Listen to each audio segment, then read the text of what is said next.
Tobin and Leroy, ready to deploy. Had to hit it with a little journalism, but that was a decoy. Better have about me, boy. Okay, Leroy and Tobin, hold to the show, man. Still to the stars with the show, and till then his half moon open. Sometimes go taste like a snowman. No proof of my life better more than no proof. Like I always wanted him, I never hated him, I never traded him, and if I did, I never ever traded him. You know what is a star? Like under the city, the driver's like Florida, Gucci get large, so many more. 10 in the more, never a bar. Hey, 10 in the more, 2 to the P. Nothing to you, but it's something to me. Handsome as ever and cute as can be. You can watch it on YouTube with viewing for free. Hey, this one time for the Twitch. This one time for the text. This one time for the phone line. Whole time wondering what they gonna do next. You know, I just wish you guys would stop the quibbling. Morning, everybody. Tobin and Leroy here with you. 560 WQAM. What a crazy championship Sunday it was, ladies and gentlemen. Yes, it was. I had some chili peppers in work. How'd those work out for you? I lost 2 and won 2. But they all, because I just figured I'm going to take every combination of Detroit and Kansas City. So I just made the one with the points, right? Both the teams against the spread. Then I took Detroit on the money line and Kansas City on the money line, right? Mm-hmm. And then I took either or money line with the points with the other guy. So I won 3, lost 1 because I took Kansas City on the money line, Detroit with the points. So frustrated that Kansas City is advancing because I feel like they have just mentally bleeped everybody into you're going to crumble, you'll screw up, we won't, because like I feel like the first version of Kansas City that was, running to the Super Bowl was so fun and exciting and the offense was electric. No, it's the Patriots. It's the Patriots. It's exactly so annoying. You can't look at that dude in Patrick Mahomes, right? At this point, already in his career, and not think of all the things you would say about Tom Brady. I hate this. This is some of the things we said about Tom Brady. All he does throws a little short pass into the tight end. It's not him, it's the team. He doesn't have any weapons. We've said the same exact things. He goes Patriots. He goes methodically down with his werewolf tight end, and they, who everybody said was washed. They're just 9-minute drives, and then of course you're going to get the ball back, and you're going to screw up, and your defense is going to be exhausted. And they sucked the air out of the football. Oh my God, I'm so mad at them. I'm telling you, it was like watching Sperano with a fist pump for a field goal, wasn't it? It was brutal. It was like, and Lamar's going onto the field and like, this might be the last time I touch the ball this hour. I was like, the first thing Lamar does in that game, I was like, he shakes a defender and throws this beautiful touchdown. Then the next drive, he's throwing passes to himself. And I'm just like, this is incredible. But nope, but unfortunately, he has the ball for 2 minutes, and the Kansas City Chiefs are going to keep it for 10 minutes, and you'll never see them again. And then once you do, they'll screw up, and they'll have their poor rookie receiver have just what could only be described as maybe the worst drive in the history of football, because he gets a taunting penalty, and then he gets the ball knocked out of his hand at the 1, and then he cuts himself on the bench. Right. I mean, all in 30 minutes. Yep. In 30 minutes, you went from Super Bowl to ER. Jesus. Right? I mean, it's like it's hard to even explain. I personally thought that both underdogs had a great chance to win. The other game was even crazier, right? And I'm going to ask you this, and this is perfect for you, because this has the same feel as the turnover chain, right? And let me tell you why. You say, this is what they do. This is what they've always done. This is tradition they started. You don't stop it for no reason. Now I take you to yesterday. The Detroit Lions have gone for fourth downs more than any other team in the league. They have had more success than any other team in the league.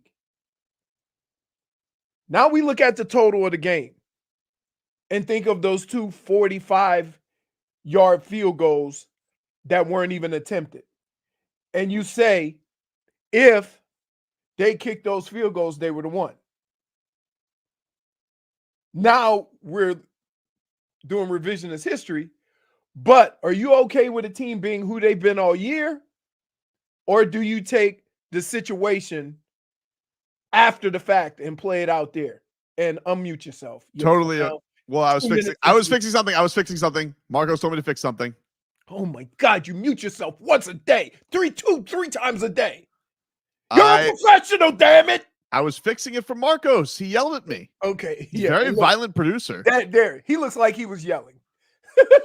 He's over there laughing. I am okay with it because he's Man Campbell. He's That's not who he is. He's Man Campbell. He's not Mouseballs Campbell. And if he was going to switch up who he was, he wouldn't be who he is. And so, although he could very well be in the Super Bowl. I will tell you this, like, yeah. Oh no, he definitely could be. But like, as it's happening, I'm like, oh, he's not going to kick the field goal. But I definitely would kick the field goal. But I knew. Oh yeah, I would definitely kick the field goal. Here's what I would say, and here's the only reason why. And they showed the numbers, right? The numbers were too close not to take the points, right? It was like 90.3% if you make it, 90.5% if you kick the field goal. Right. Right. So even the analytics, when it's that close, my theory is you take the points. Right now. When you have a 24-7 lead, right, and you get down there a couple of times, you want to increase that lead because you don't know what the other team's going to think being down 3 scores versus 2 scores. You understand what I'm saying? That might change their thinking when they get down there. And so I didn't have a problem with the end of halftime field goal. I was cool with that. Right. No, but that's different. But I'm saying, okay, 30-7 or 27-7, right? Looks a lot different than 24-7. Of course. And so from that standpoint, I'm thinking get as many points as you can because you don't know what the hell's going to happen in the future. That being said, we can't be shocked that Man Campbell did Man Campbell things. I think that his boys are not going to shrivel up. Otherwise, he wouldn't be who he is. I'm fine with it because of who he is, and he's not going to change who he is. That's you just got to like if you're a Lions fan and you're going to be mad at him all of a sudden, then what have you loved this entire time? And even Jared Goff afterwards, he's like, I love it. Everybody in that locker room, other than probably the kicker, loves it. So I'm fine with it, but I do think there is something to, it's not even an analytical thing. I do think there's something to nothing has gone right for us in the second half, and maybe just take a moral victory of like, all right, we could breathe a little bit here. You're moving the ball like crazy. So if here, and here's my other thought of why I maybe would have kicked the field goal, even though I'm not against what he did, right? He's being who he is. It's something to be said when you go and say to an offense and say, we're going down the field and scoring every time. Let's try to get a couple of more touchdowns instead of field goals. But we've pretty much scored every time. And you keep that momentum going. Yeah. And but that's the only reason why, because it wouldn't have been terrible to kick a field goal and have your offense come off the field and say, we are scoring every time, and keep that positive mind frame instead of even risking that momentum flipping because they got a big stop. I think also, like, you think about the things that had happened to him in that half with like the ball bouncing off your cornerback's face. Oh my goodness. And Jahmyr Gibbs fumbling, and you're just like, we could just use a win here. Right. But exactly. Man Campbell doesn't take moral victories. He's because otherwise he'd be Moral Campbell, and he's not. He's Man Campbell. Again, it's a weird thing because we can sit here and we come here every Monday after Sunday games and we criticize or critique every decision that was made. And I bet you all over the country right now, even though there may be some people that say, I'm going to kick the field goal, you haven't been paying attention to the Detroit Lions. No, Because the super Detroit aggressive. Lions have always done exactly, and you kind of have more respect for him for doing what he's done and staying consistent with who he is. And that team has been all year, even though it didn't work out. I like it, but it's a soul crusher. I feel bad for Eminem today. You know, who knows if they'll ever get back. He's flipping off Niners fans. Oh my goodness. Well, he flips off everybody, right? I mean, like, come on. He came onto the scene. He came on to the scene not making friends. So what did you think was going to happen? What do you like? But how? What's like? You know, we always make fun of your fumbling, but have you never fumbled on a stage like that before? Because I gotta imagine for Zay Flowers and Jahmyr Gibbs, like the feelings. I did today, fumble like that one time in my career against Dallas, but we won. okay. Right? Our defense stopped them with like on the last play of the game, and we won. Okay, so yes, but I did fumble in an Ohio State game. Ooh. On like the 15-yard line. Oh my God. And we lost that game. That's the only time we lost to Ohio State. So while we sitting there having these conversations, it don't take long to go through my mental Rolodex and remember all the times that I did that too. Okay. Yeah, okay. So obviously it's 6. What are they like? I can't even imagine how bad that feels. I can't even imagine because it was a great play. By the way, it was a great play. That Snead. Oh, that guy's. I mean, whew. He's like a ninja, right at the ball. But here's the deal. When you're trying to score, right? Everybody's mentality in trying to score, everybody would have did the same thing. You're right there. All you got to do is cross the line, stick the ball out, right? Everybody does it. We see it all the time. With guys, sometimes guys are just willy-nilly throwing the ball back and get over the end zone. The ball never gets hit. So he's going to feel terrible. He's going to feel terrible. But the problem is that there's nobody in that locker room that could go to him and say, hey, don't worry about the touchdown. You got to secure the ball. Because all of us would have did the same thing. You just got to be, you got to be careful with it, right? Like it was chaos around him. So maybe if he couldn't get two hands on it, then you don't even try. Yeah. Right? Well, also like you got to think it's an emotional thing too because he had the taunting penalty, which I didn't love. It's the championship game. I don't understand. Well, wait. It's not. Hold on. He had multiple. They called one. He walked over the guy, and let me tell you. You walk over me and rub your junk on my face and walk up over me, and we fighting. Well, then fight. Oh, wait. I'll let you slide on that. Then a celebration. I'll let you slide on that. Great play.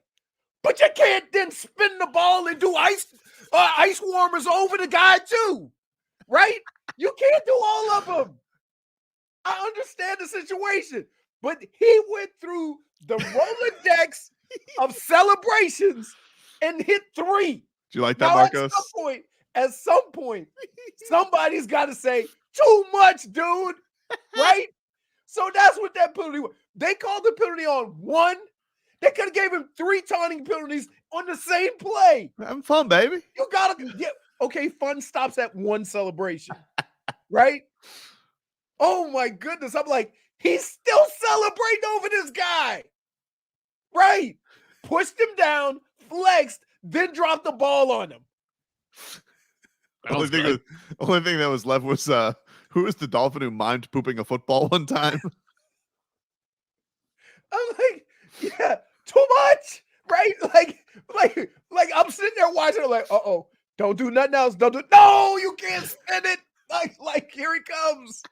And he's like, why? Why? That is like when you walk over somebody and push off of them, right? And then celebrate 1 inch away from them, right? That could already start a riot. But then you spin the ball, like dude's on the ground and the ball's spinning like this far away from him. No. Makes him do a trick like a sea lion. Right. I used to say, I'm a little against the. I am. Let's have some fun. Too much, dude. Can't decide again. Yes, too much. We give you 1 celebration. We give you 2. Like they've even been more lenient with team celebrations and stuff like that. That's all in fun. But in the field of play, when you walk over somebody, push them down, and spin the ball, somebody got to do something. All right, we'll take a quick break. We're streaming live, YouTube and Twitch, Miami 560 WQAM, and on the Odyssey app, AUDACY. You guys can catch us there as well. Take you till 2 o'clock. Tobin and Leroy back after this.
say I'm too late.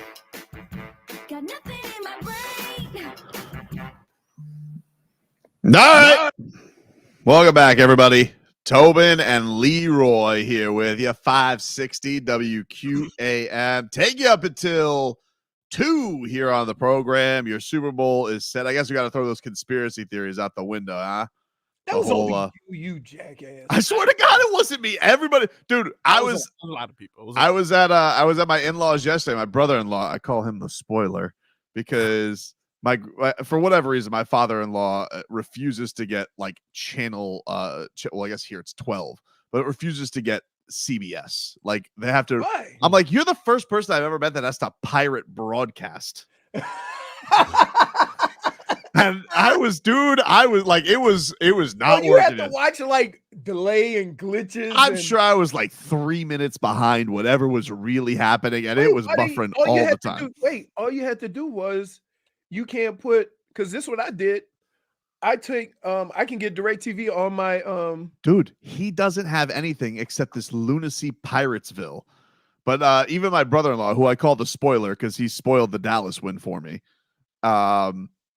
He's like, oh yeah, you hear about this conspiracy about the Super Bowl logo? I was like, are you kidding me? Like this is that people believe this, huh? This is crazy.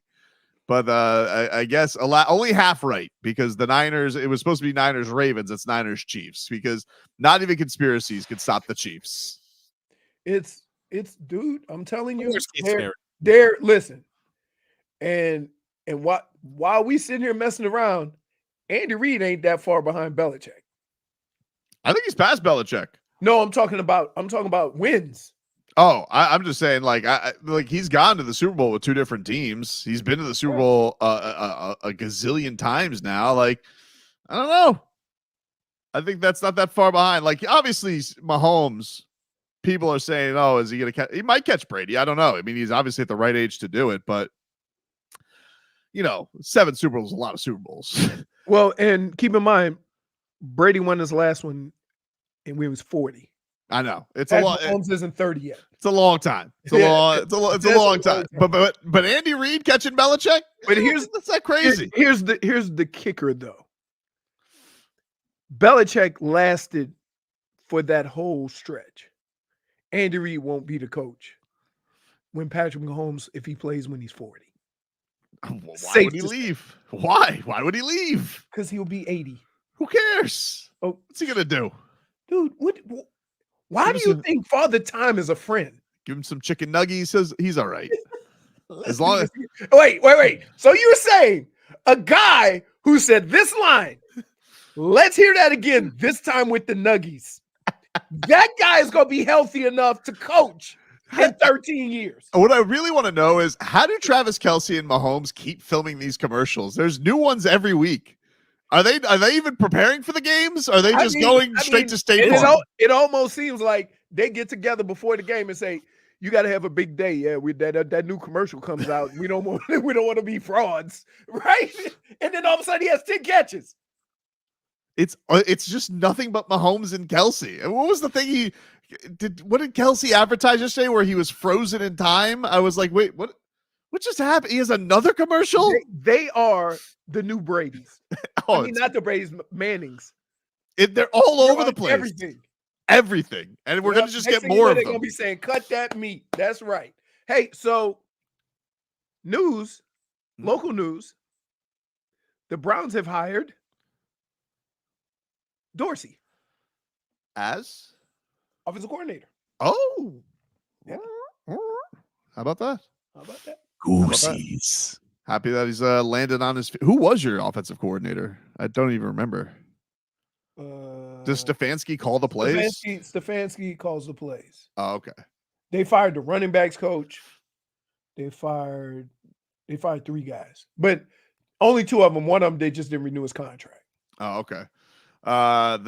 Fangs became official over the weekend. He's officially now the Eagles defense coordinator. Their offensive coordinator is Kellen Moore. So they got a couple of hot shot coordinators. Well, remember he was supposed to go from high school to being the head coach of the Dallas Cowboys, and it didn't sound right, so they backed off of that. Yeah.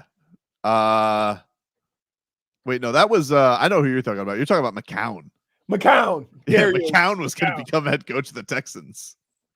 They're like, Ridiculous. No, yeah, they hired them, and then the Dolphins, they are interviewing a couple. They're interviewing Staley, which I don't know how much I don't know how much I love that. Like, Oof. I feel like he needs some coaching. He needs some more coaching rehab than just going right back to DC. Question though. Well, that's what Fangs did. But here, Fangs is old. Fangs was terrible. The Denver was terrible when he was their coach. Yes. Right.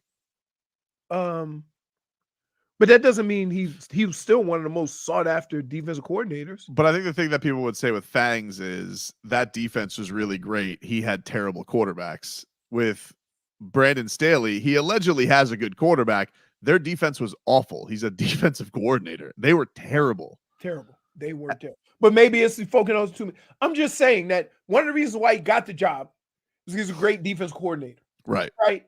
And you go in, you try to step up, you try to level up and get a higher job, more money, or whatever.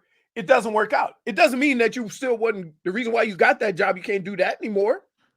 Go look at every DC and offensive coordinator in the league. Most of them have head coaching experience. Raheem Morris was a head coach. He was a bad head coach. Right. Okay. He went to being DC again, and now he's a head coach again. What you're saying about Staley, there's probably 5 or 6 guys I could say it about in the NFL. He needs to go find himself for a year, I feel like. Really? Yeah. No, I want him to get right back on the horse. Right back on the horse? You go try to find it. No. Out of sight, out of mind in that business. I mean, Jalen Ramsey's had a lot of high when he was in the Rams. He gave a lot of high praise to Staley. Okay. Loved him. Here's the other thing. And here's what I like about what Mike McDaniel's done since he's gotten here. If your players love you, if your players like you, if your players are on board with you, then your conversations and asking them to do things is going to be a little different, right? You ever notice the players that coaches don't like, it's sometimes hard to get that message across of what we're doing on Sunday. So, yeah, if one of your best defensive players comes out and says, I really like that guy, that means that he's going to do extra to make the defense work. And that's what you need more than anything. That's probably why they bumped heads with Fangs so much. Fangs is a great defensive coordinator, right? But it was his way or his way. Right. There was no Right. compromise. Right. Where you bring in somebody like Staley, and I think this is this new wave of coaches, right? That they realize this is a team thing. I need these guys as much as they need me. I'm always wary though of like bringing in the coach who failed, who's going to come into a situation where he thinks like he could be like a little remora fish and think that he can like maybe hop on a hot seat if the But they don't think that. Why do you like? I don't know. I think of nefarious things. Wait, you know why? Let me tell you why. Because you watch all those cutthroat shows on Netflix, with the money and the guys and the girls and all that, right? And 90 Day Fiance. No, all of it. Not even that. What's the other show with the fighter was on? Ekin Sue and Love Island. Love Island. There's a lot of scheming in Love Island. Like all that's what you think football is. And I'm like, no. It's not like that. You don't have like you think that a head coach is going to take a job as a defensive coordinator, if he's a defensive coordinator, somewhere where that coach is on the hot seat? That's why I think Fangs took your ass could get fired too. If they clean out, your ass is going too. I think Fangs took that job exactly why, because he thinks Sirianni's going to be, if they have a rough first 4 weeks, who's going to slide right in there? Fangs. No, he's not. He's not. No, Fangs will not be a head coach again. It has nothing to do with his ability to coach. It has to do with how he relates to players. There's a new wave out there. Go look at all the coaches. Oh, Go you look, think that like, even Man Campbell. Look at what they say about him. And look what the team says about Man Campbell. they love him? Right. You think I don't care how successful you are, you think a team's going to say it about Fangs? Well, you mean the guy who refers to their music as noise? Exactly. Whereas Man Campbell would probably get in the middle of the floor and dance. Right? Like you're in this together. I do feel like Man Campbell, like if some Drake is playing, he's turning it off and putting on like Blood of the Lamb. I heard the song. I thought it was Jelly Roll, but it wasn't. Teddy Swims. Is it Teddy Swims? Teddy. I don't know. Sounds just like Jelly Roll. Hmm. Good song. Yeah, this guy, Teddy Swims. Yeah. Kind Who of is looks Teddy? like Jelly Roll. Yeah, but play like when we go to break, Marcos, play the song. You're gonna be like, wow, all right, lose yourself. Lose Or control? Yeah. All right, cool. Yeah, I'll rejoin one of these. right.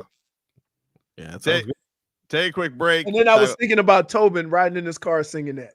And then I just started laughing. Take a break. Back up.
15 minutes of heat is sponsored by Kendall Dodge Chrysler Jeep Ram. Start the new year in a new ride with no. We ain't get no. Bum, bum. Hey, What? I was waiting for some Teddy Swims, baby. Bro, we got 4 hours. We'll get to it. Give Marcos more than a segment to get the song.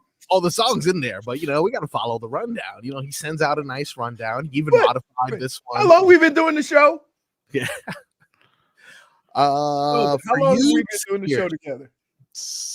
8 years, 7 years, 8 years. Gotta Tell the roll. people how many rundowns I've looked at. Maybe one by accident. Well, and you know why? Because we were probably going to Vegas, and he sent me an email, and it said email from Tobin. So I clicked on it. I'm like, damn, this is not the itinerary. This is rundown. Hey, like I don't need a rundown to talk about sports, baby. Listen, we gotta hit some certain things, dude. We got people we got sponsors we gotta hit. We got all this type of stuff. That's why you got the chair. That's why you got the big seat. Miami Heat. I'm fine. I'm fine. No, you, I'm dude. fine. I'm fine, Hey. dude. I am fine. Dude, I thought I was gonna have to drive down to Miami and I'm escort fine, you dude. directly home. That dude, it wasn't like even close. What they can't score. Well, it was close, and then just the fourth quarter was an embarrassment. They can't score. I know, and they can't stop anybody now either. I mean, look, there's a rule in football, right? If you can't cover blitz, right? And in basketball, it should be this.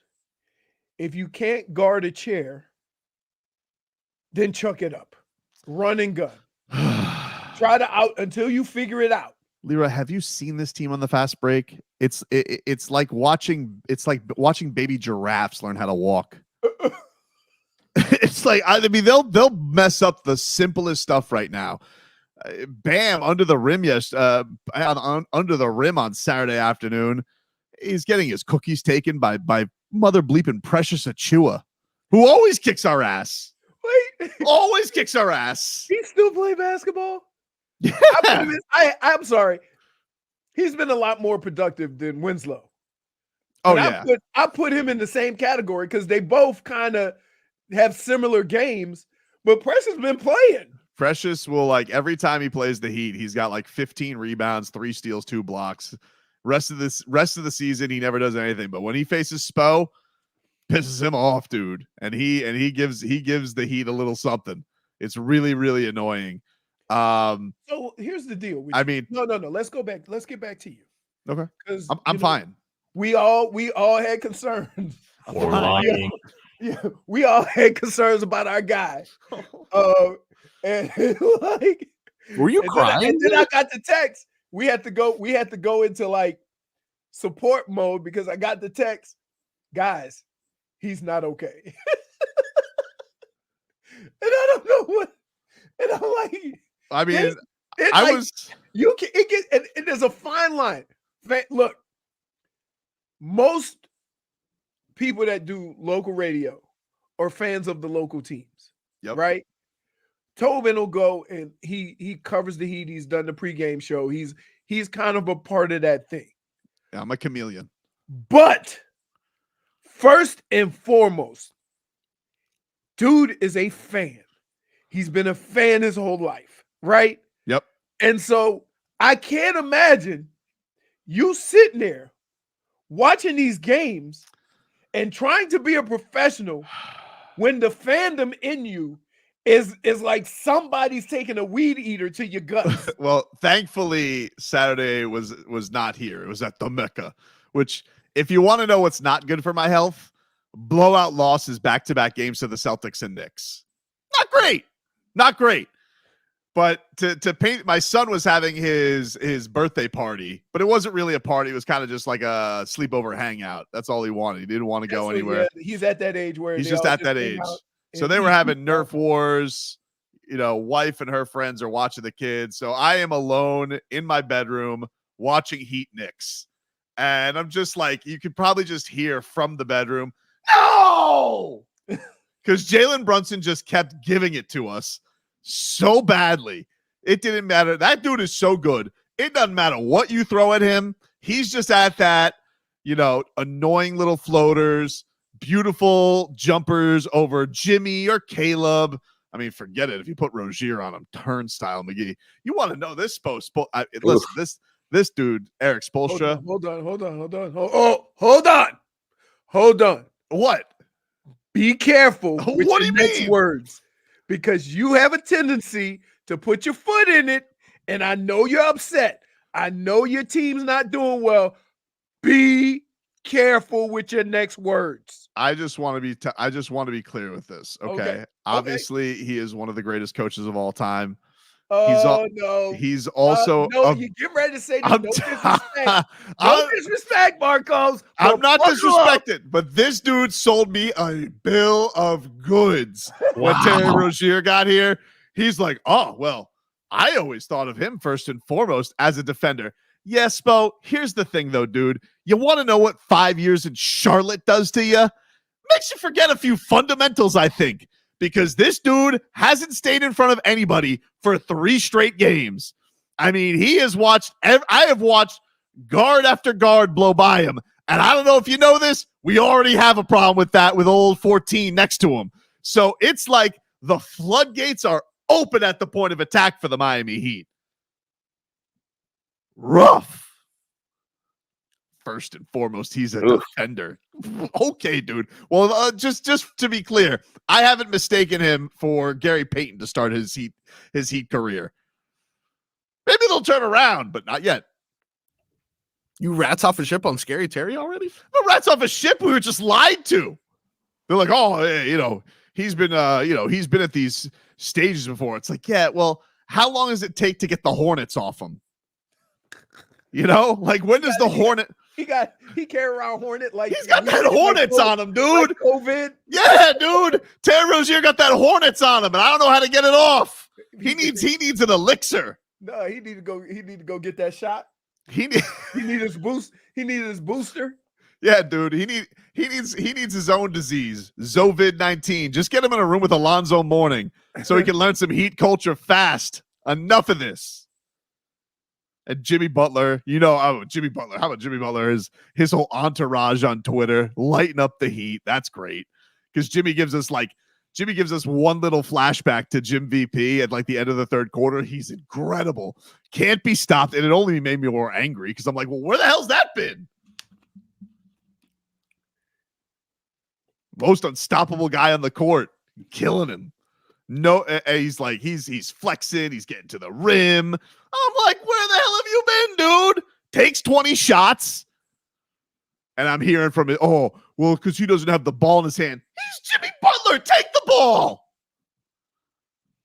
Oh, he's just standing in the. Hey, Marcos, just out of curiosity. Yep. I'm fine. We hear all the things that Tobin says about this team. Yeah. What do you think the team would look like if everybody did what Tobin wanted them to do? It'd be like Big 3 basketball, dude. What's crazy is Tobin still wouldn't be satisfied. No. He'd find something else too. What do you mean? If I get some more Jovic minutes, if Jimmy took 25 shots, yeah, right, then you'd be yelling at Caleb, or you'd be yelling at everybody else, Tyler. You'd be yelling at Bam. You just like it. Listen. Did you guys see my guy Jaime's block? You're playing the result. Oh. I'm not playing the result. I've been watching this now, and I'm furious because these 3 guys, and Bam, Jimmy, and Tyler, all of a sudden like, we don't know how to play together. What? Ridiculous. I don't want to hear it. I don't know how to play together. Oh, Bam's like, oh, I'm going to sacrifice now. What are we doing? We're getting back to the drawing board? That doesn't even sound right when you say it. Back to the drawing board. I hate this, dude. Need a win. And they got the Suns coming in tonight. They just got blown out by the Magic. That can't be great. Are they sitting people tonight? What does it matter? The Grizzlies sat everybody. We still lost to them. Can't beat anybody. I mean, like that Grizzlies game was amazing because they were making threes with all these crazy shots, and I didn't know not a person. I didn't know any Grizzlies, and we lost to that team. got smoked by the Celtics. And then I was like, oh, competitive game against the Knicks. Destroyed in the fourth quarter. Not even close. But I'm fine. No, you're not. So what is the fix? I don't know. Then stop complaining. Why not? You I don't have a fix. My fix is you think here. You can put all the game plan in the world out there. This isn't a game plan thing. And I don't know how to fix that. Right? The one way though is change bodies. Get fresh ears in the locker room. You hate to say it, but I do hate to say that's how you fix it. I do hate to say it, but because I don't know. If you have the same three guys and we've had the same questions and it's not looking like it's going to get any better, right? Change one of those pieces, get some fresh blood in there, and then try it again. I don't think they're going to do it. Not at the trade deadline. I think they'll ride this until the wheels fall off, whether it gets right or it doesn't. Like they'll give this throughout whatever the season ends up being. Like they're not going to trade Tyler, Jimmy, or Bam. They're not going to do it. If they do any major, facelift, it'll be in the offseason. They're not going to do it now. Can't see it. So Terry Rozier was their big move? Yeah, it appears so. And he's got that Hornets on him, dude. Yeah. Get him on a Hornets cleanse. Yeah, whatever Caleb Martin did, you got to do that thing. Yeah. It took me a couple of times to get the Browns off of me. No, like with the Browns, Baltimore, all the hate in that area, and just the it was tumultuous at best, right? It took some I would say, let's see, the true stink was right in the middle of the season. So I would say a year when I got to Minnesota, and then they just hey, we need you to play. We don't worry about what you've done. We're you need to come in here and do you. That was it. Gaffman says Tobin has turned on Bam. I have not turned on Bam, but I don't want to hear. But dude, first of all, he's been building a brick house all month. Ever since he won that Eastern Conference Player of the Week award, he's been his shot has completely disappeared, and he always does this thing where everybody is I'm going to go out here and sacrifice. It's like he always gets in his own head whenever there's a slump. And it's like, dude, here's what the fix is. Put your head down and get to the rim. Enough of this nonsense. The problem, and I never really thought of it this way until you brought it up. So thank you. If you look at all the 3 stars on any other team, right? You at least have 2 guys that's going 25 to 30, right? Sometimes that other guy will get you 15 to 20, but of your 3 stars, you're getting 60 points on a nightly basis. When was the last time Tyler, Bam, and Jimmy scored 60?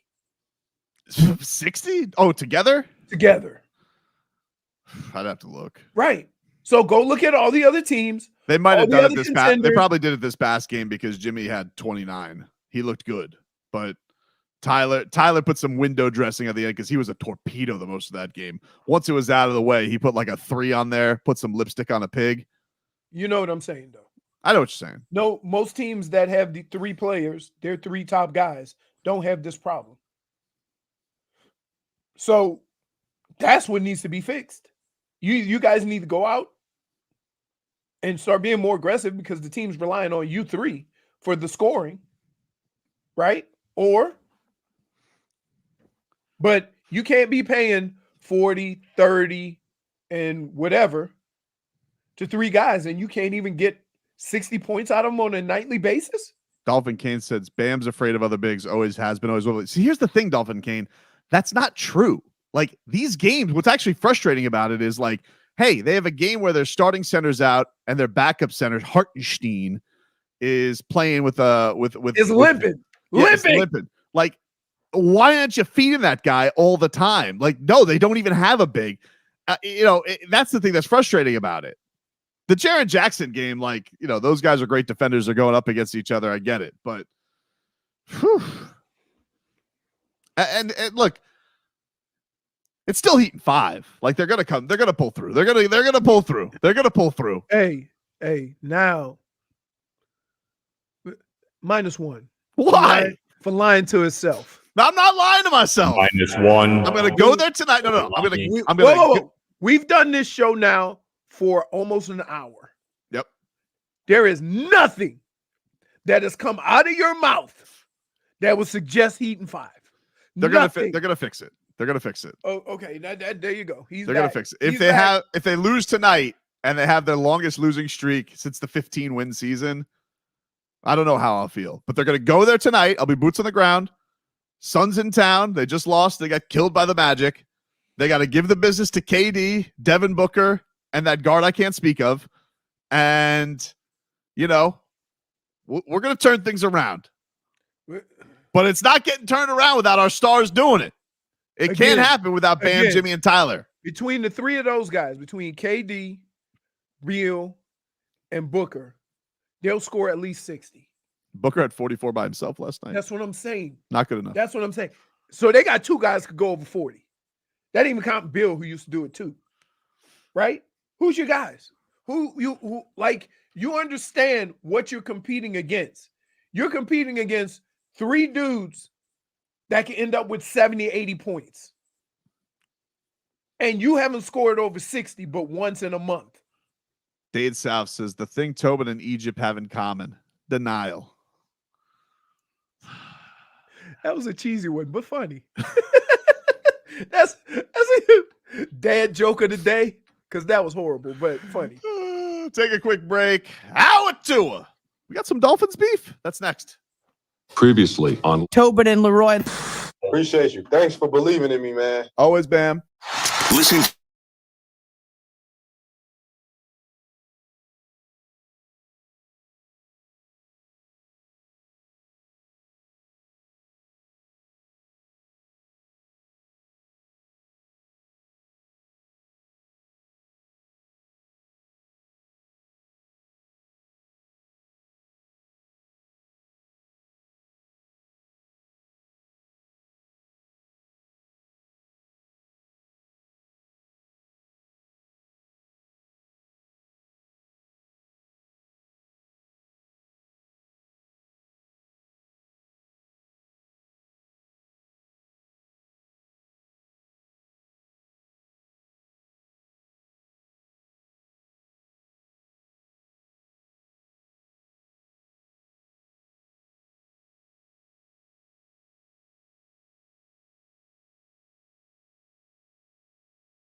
It's time for our Tua.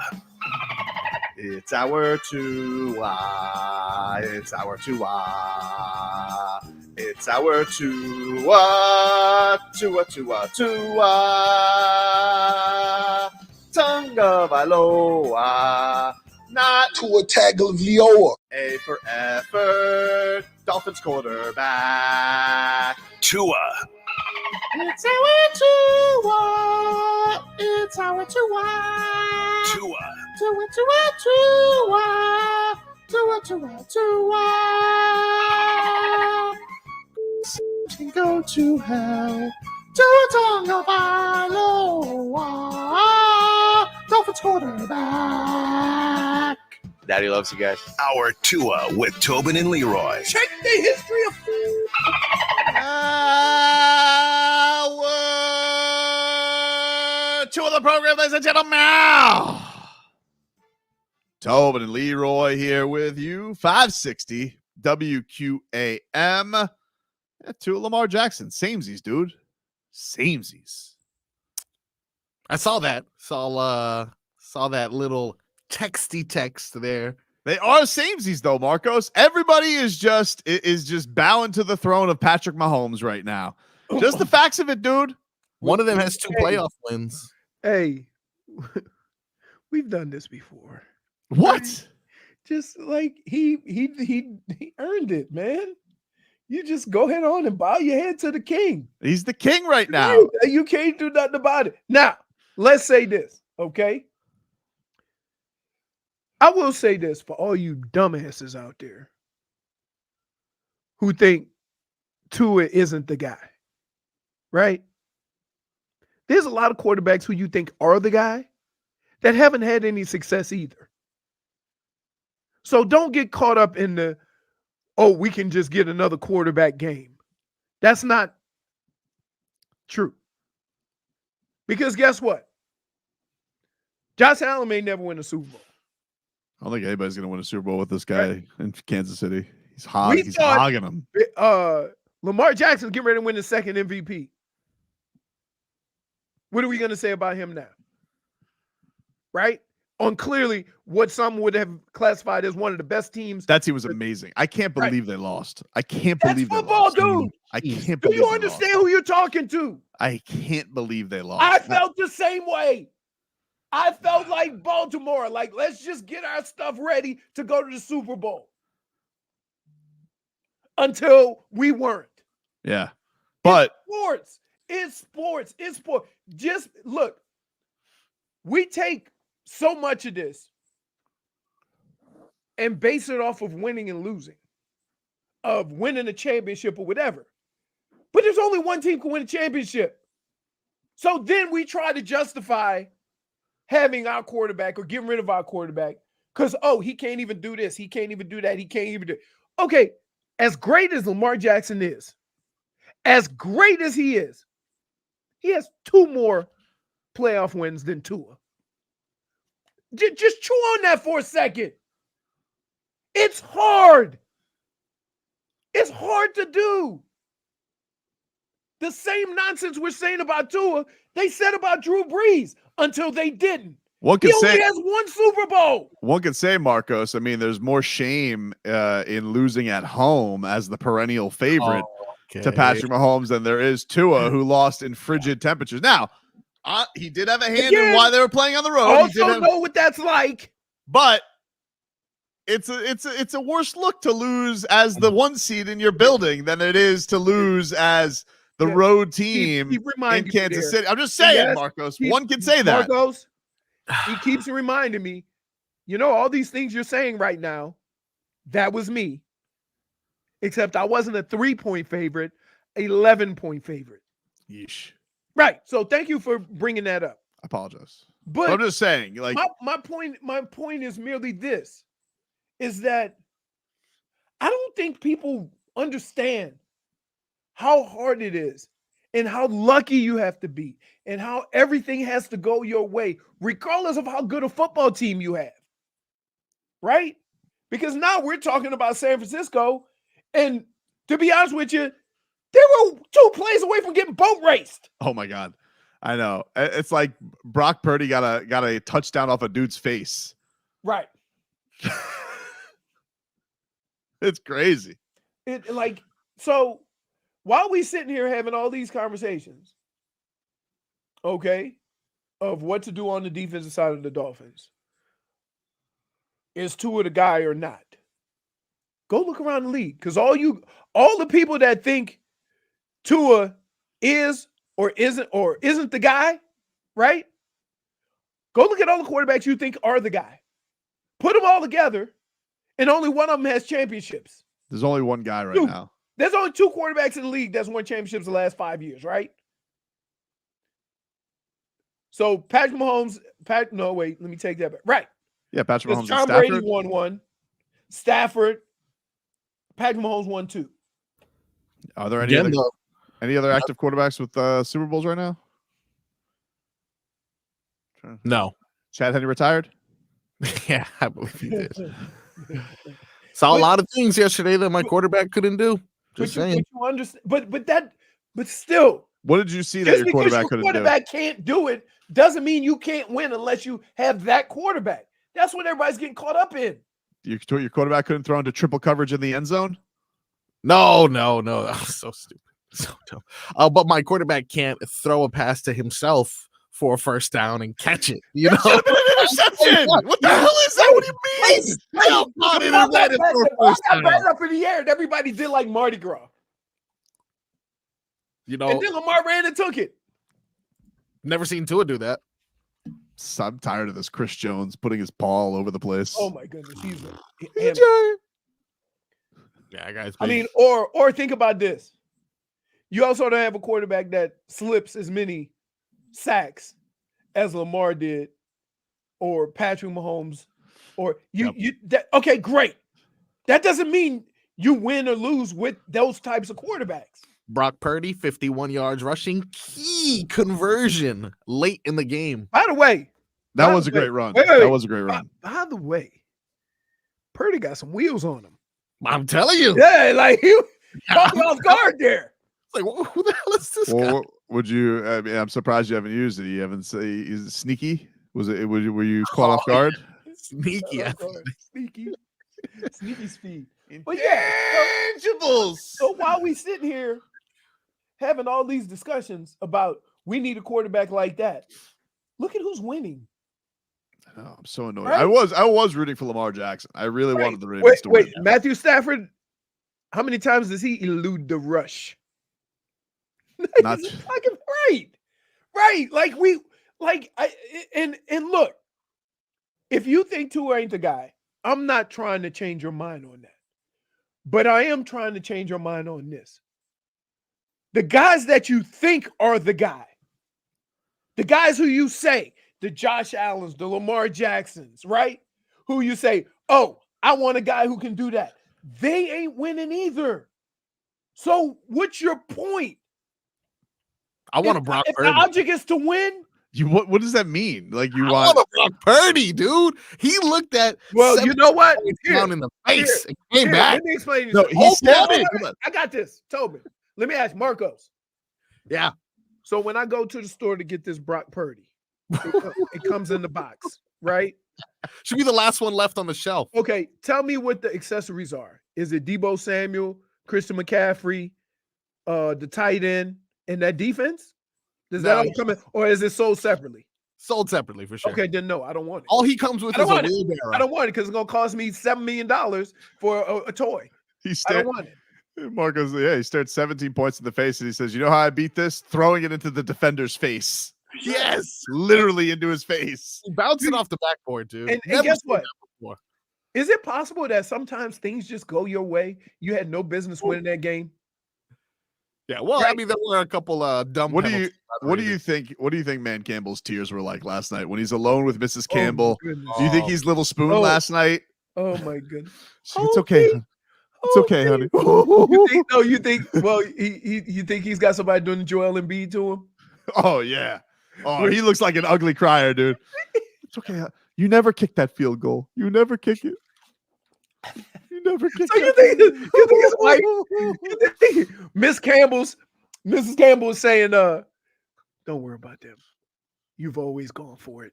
You've always That's why gone I for it, love honey. you. I think she grabs him right by the cajones. She grabs him right by the cajones and goes, "Don't ever kick for 3.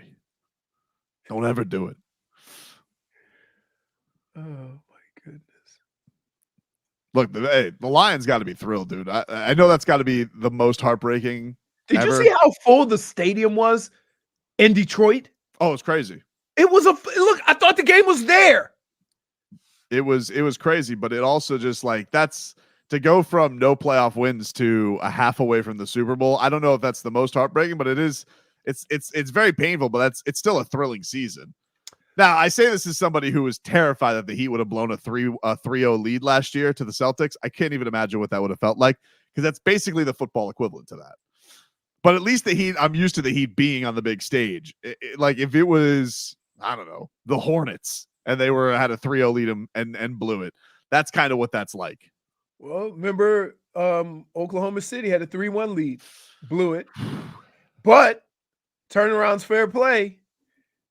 Then Golden State ends up losing 3-1, up 3-1 against LeBron. Sure did. The old Same, jump punch. that never happens. It happened in back-to-back series. Crazy. Oh man. Red, how much can we give to sign Purdy to Miami? It's not going anywhere, dude. Really? He's gonna stay. So, He's gonna stay. right now, let me get this straight. And we all watched the game yesterday, right? And based on all the stuff that happened during the course of that game, and Brock Purdy running, and all that stuff, when everybody was saying before the game, they need to win in spite of Brock Purdy, right? This is what everybody was saying. Now all of a sudden, you give him however much money you want to have him on your team. Everybody was thinking me? In less than 24 hours, everybody's narrative changed. not even that 20 quick. not even 24 hours. I think No. I think at the first half, people were wondering if Brock Purdy had to file up his resume to Indeed. Right. Yeah. So when they went in that half, it was Brock Purdy ain't the guy. No, ain't the guy. Can't do it. Can't do it. Can't do it. I want winners. Can't do it with Brock Purdy. Now after the game, everybody's in the store looking for the last Brock Purdy. Yeah. Wow. With no accessories. Can I just use this opportunity in this platform to go ahead and let you guys know I have Bring Brock to the Rock shirts that are printing out. If you guys want to, just go to my website. Bring Brock to the Rock, guys. Are you serious? Do you understand, Marcos? Yeah. Less than 24 hours, nobody wanted Brock Purdy. They were wrong. But if your mind is swayed that quickly about a player, he ain't going to make you happy when he gets here. That's the point I'm making. If you got one moment that you've changed your whole narrative about a player, you ain't going to be happy with that player. Unretired at 13. Let's go. Bring Brock to the Rock. Wow. We'll take a quick break. Back with more after this.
It's our number 2 with Tobin and Leroy.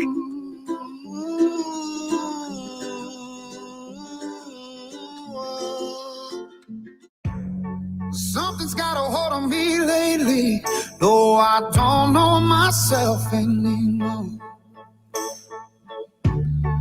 Feels like the walls are all closing in, and the devil's knocking at my door.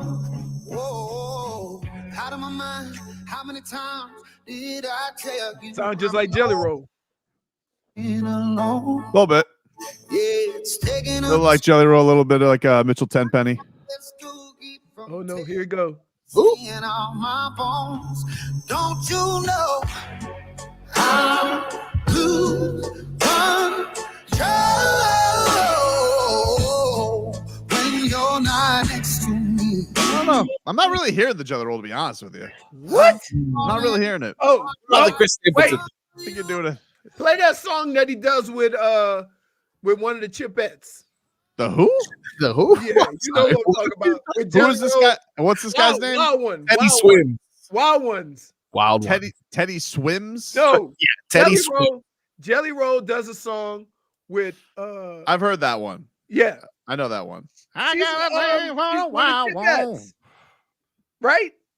There's no way that voice is real. Have you seen what he looks like, Tobin? I think that's where the Jelly Roll comparisons really come. No, I don't even know what he looks like. Teddy Swims? No, I have no idea. Oh wow, yeah. No, my comparison initially was like, yeah. He does look like Jelly Roll. You know, And Chubby you and- don't think he sings like him? chubby intangibles with tats on his face. I get it. yeah. I've The never Post seen a Malone. picture of him. But Jelly Roll does that song with, I'm telling you, one of the Chipettes. I don't. Okay, Why is she the Chipettes? Wild ones. That voice is not real. What do you mean that's not real? Dude, it sounds like a Chipette. I got a not Her. Oh, the Chipette that's a cartoon. Yeah. Yeah. From the 80s. Gotcha. Okay. I was like, No, but she sings like that. Okay. Yeah, that makes sense now. I was thinking like Chip and Dales. I had no idea what the hell was going on. Yeah, I didn't have chipmunks, chipettes. I had no clue that there was a Chipette is dead. I couldn't say Alvin. Man. Yeah. So they're really bouncing Greg Olsen after this. Like Tom Brady's legit taking his job, huh? I thought he was not going to come back. I thought Greg Olsen did good yesterday. Greg Olsen did great. Everybody loved him. You want to know why? He actually cares. Unlike that Tony Romo, who like looked like it sounded like the last place Tony Romo wanted to be was any stadium that didn't have Josh Allen in it. It's true. All right, what do you think of the stakes here, Tony? Who cares, Jim? Has told me it's Jesse Murph. And You want to talk intangibles? Yeah, Jesse Murph and Jelly Roll do a song, right? Mm-hmm. And she literally sings like a Chipette. I know the song you're talking about. I think she's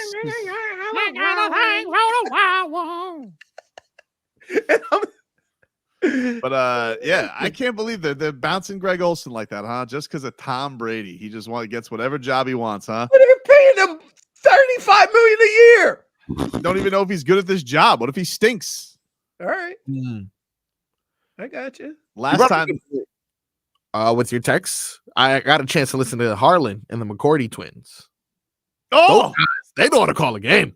Those McCourty twins were good. I was listening to them on the way to my home yesterday. Yeah. And they're just like, you know what you do when you sound exactly the same? You hand it off to the next guy who's not you. So be like, great point, Dev. All right, Jay. Anyway, like I was like, oh, could have used this on Marlins broadcast back in the day with Severino and Hollingsworth. I never knew who was talking. Just one guy. This one guy. I was like, I just felt like there's one guy talking to himself the entire time. The McCourty twins nailed it in like 30 seconds. Really good. And then Harlan. Ugh, so good. The best. He just got the voice, right? Just the the voice best. of So sports. good, dude. Damn, he's good. He is the voice of sports. He is the voice of sports. Just a complete delight. And really But enjoy. you know what I like more importantly about him? And this what used to rub me the wrong way about Joe Buck, right? Like nobody cares about your personal feelings, right? Report the hits. And he's basically telling the story. He ain't passing judgment on the story, right? So when a guy streaks across the field, somebody do something stupid, he just report the news. Right? He's not, oh, that guy's an idiot. How can you do that? He's got no respect. He don't go that far with it. Harlan just reports it with his own little flair. And he's got flair. Oh, yeah. Did you see yesterday?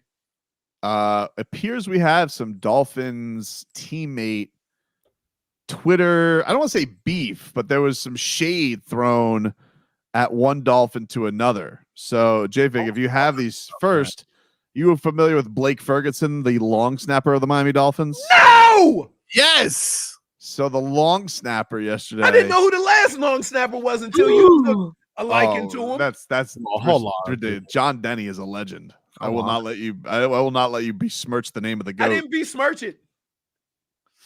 So Blake Ferguson, he tweeted out yesterday. If you could post this up here, JFig, he was taking great satisfaction in the Ravens coming and losing because he felt like they were running up the score when the Dolphins lost to them. He felt like after the Chubb injury, it was unbecoming of them to for them to go out there and run up the score. And so he was happy for them. So the tweet that he tweeted out afterwards was, ran up the score after Chubb got hurt. Never really sat right with me. Feels better now. I was like, wow. Okay, so he addressed it like he didn't like subliminally tweet. He mentioned an exact moment. Oh no, yeah, an exact reason as to why. Damn. Okay, yeah, he went straight up. Just let it be known. Okay, long snapper. I like that. Long snapper. He's out here and he's upset. The long snapper did not like the way that went. I just say this? The Dolphins should release a statement. The views and statements of our long snapper don't reflect those views of our team or organization. Well, that was kind of done, Leroy, in the path of Jevon Holland. Okay, who actually plays? Who tweeted out, he tweeted out, tweeting bleep about a team that beat you is lame. Don't be that guy.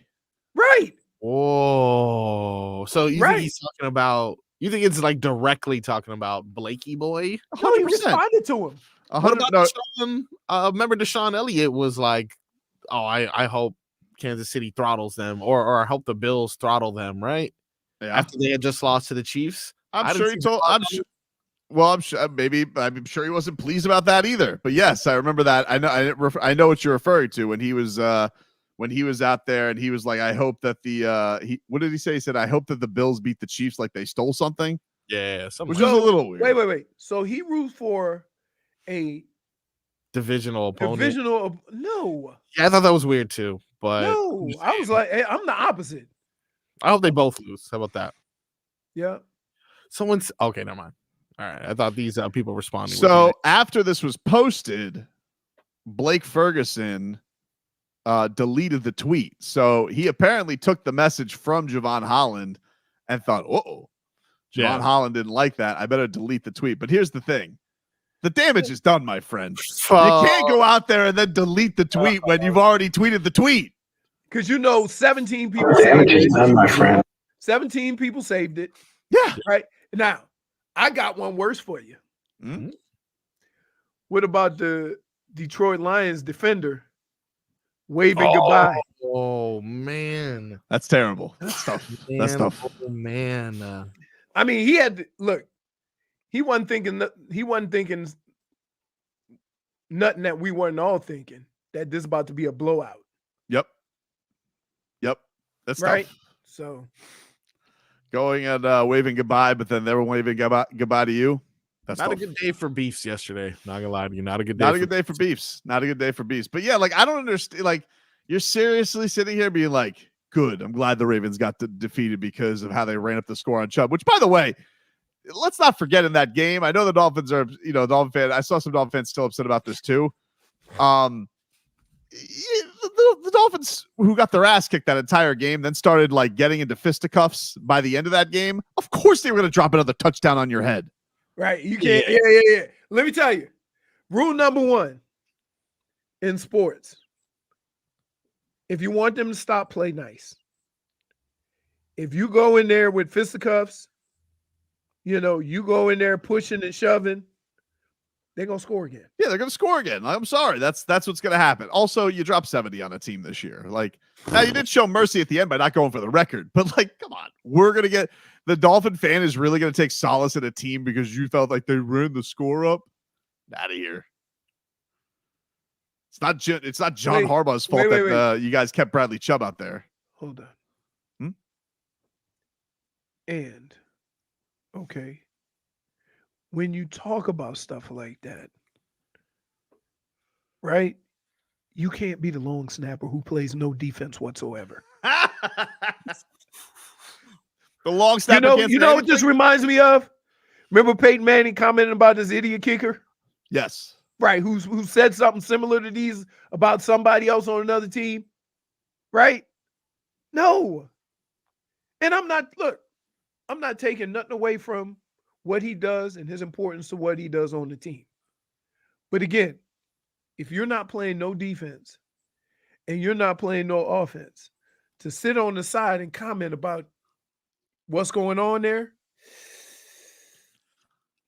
yeah, that's tough. Just go work on your snaps, Blake. Who is there any person on the team that has less say so than the long snapper? Yeah, the kicker. No, what? You think a kicker has less? I feel like a kicker affects the game. Like if Adam Vinatieri was like, no, but Adam Vinatieri can't comment on they ran up the score. Gotcha. You see what I'm saying? If a defender would have said that, which a defender never would, because with it getting chippy out there, as a defender, you're like, oh, they about to score again. Right? You know it. Yep. You asking for it. So just play nice, get it over with, and go about your way. But if there's any kind of kerfuffle, pushing, shoving, or whatever, even if the coach told them to take a knee, they're going to get in that huddle and say, let's go score. I got to tell you, Jevon Holland, between kicking rocks and telling his long snapper to shut the hell up, he's had a hell of an offseason on social media. I have never seen a post that needed no words or comments, right? He just picked up a handful of rocks off the street and kicked them. And everybody knew what that meant. Now that's good tweeting right there. We'll take a quick break. Leroy will gather us around the locker room, hand out his game balls and game bums next.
This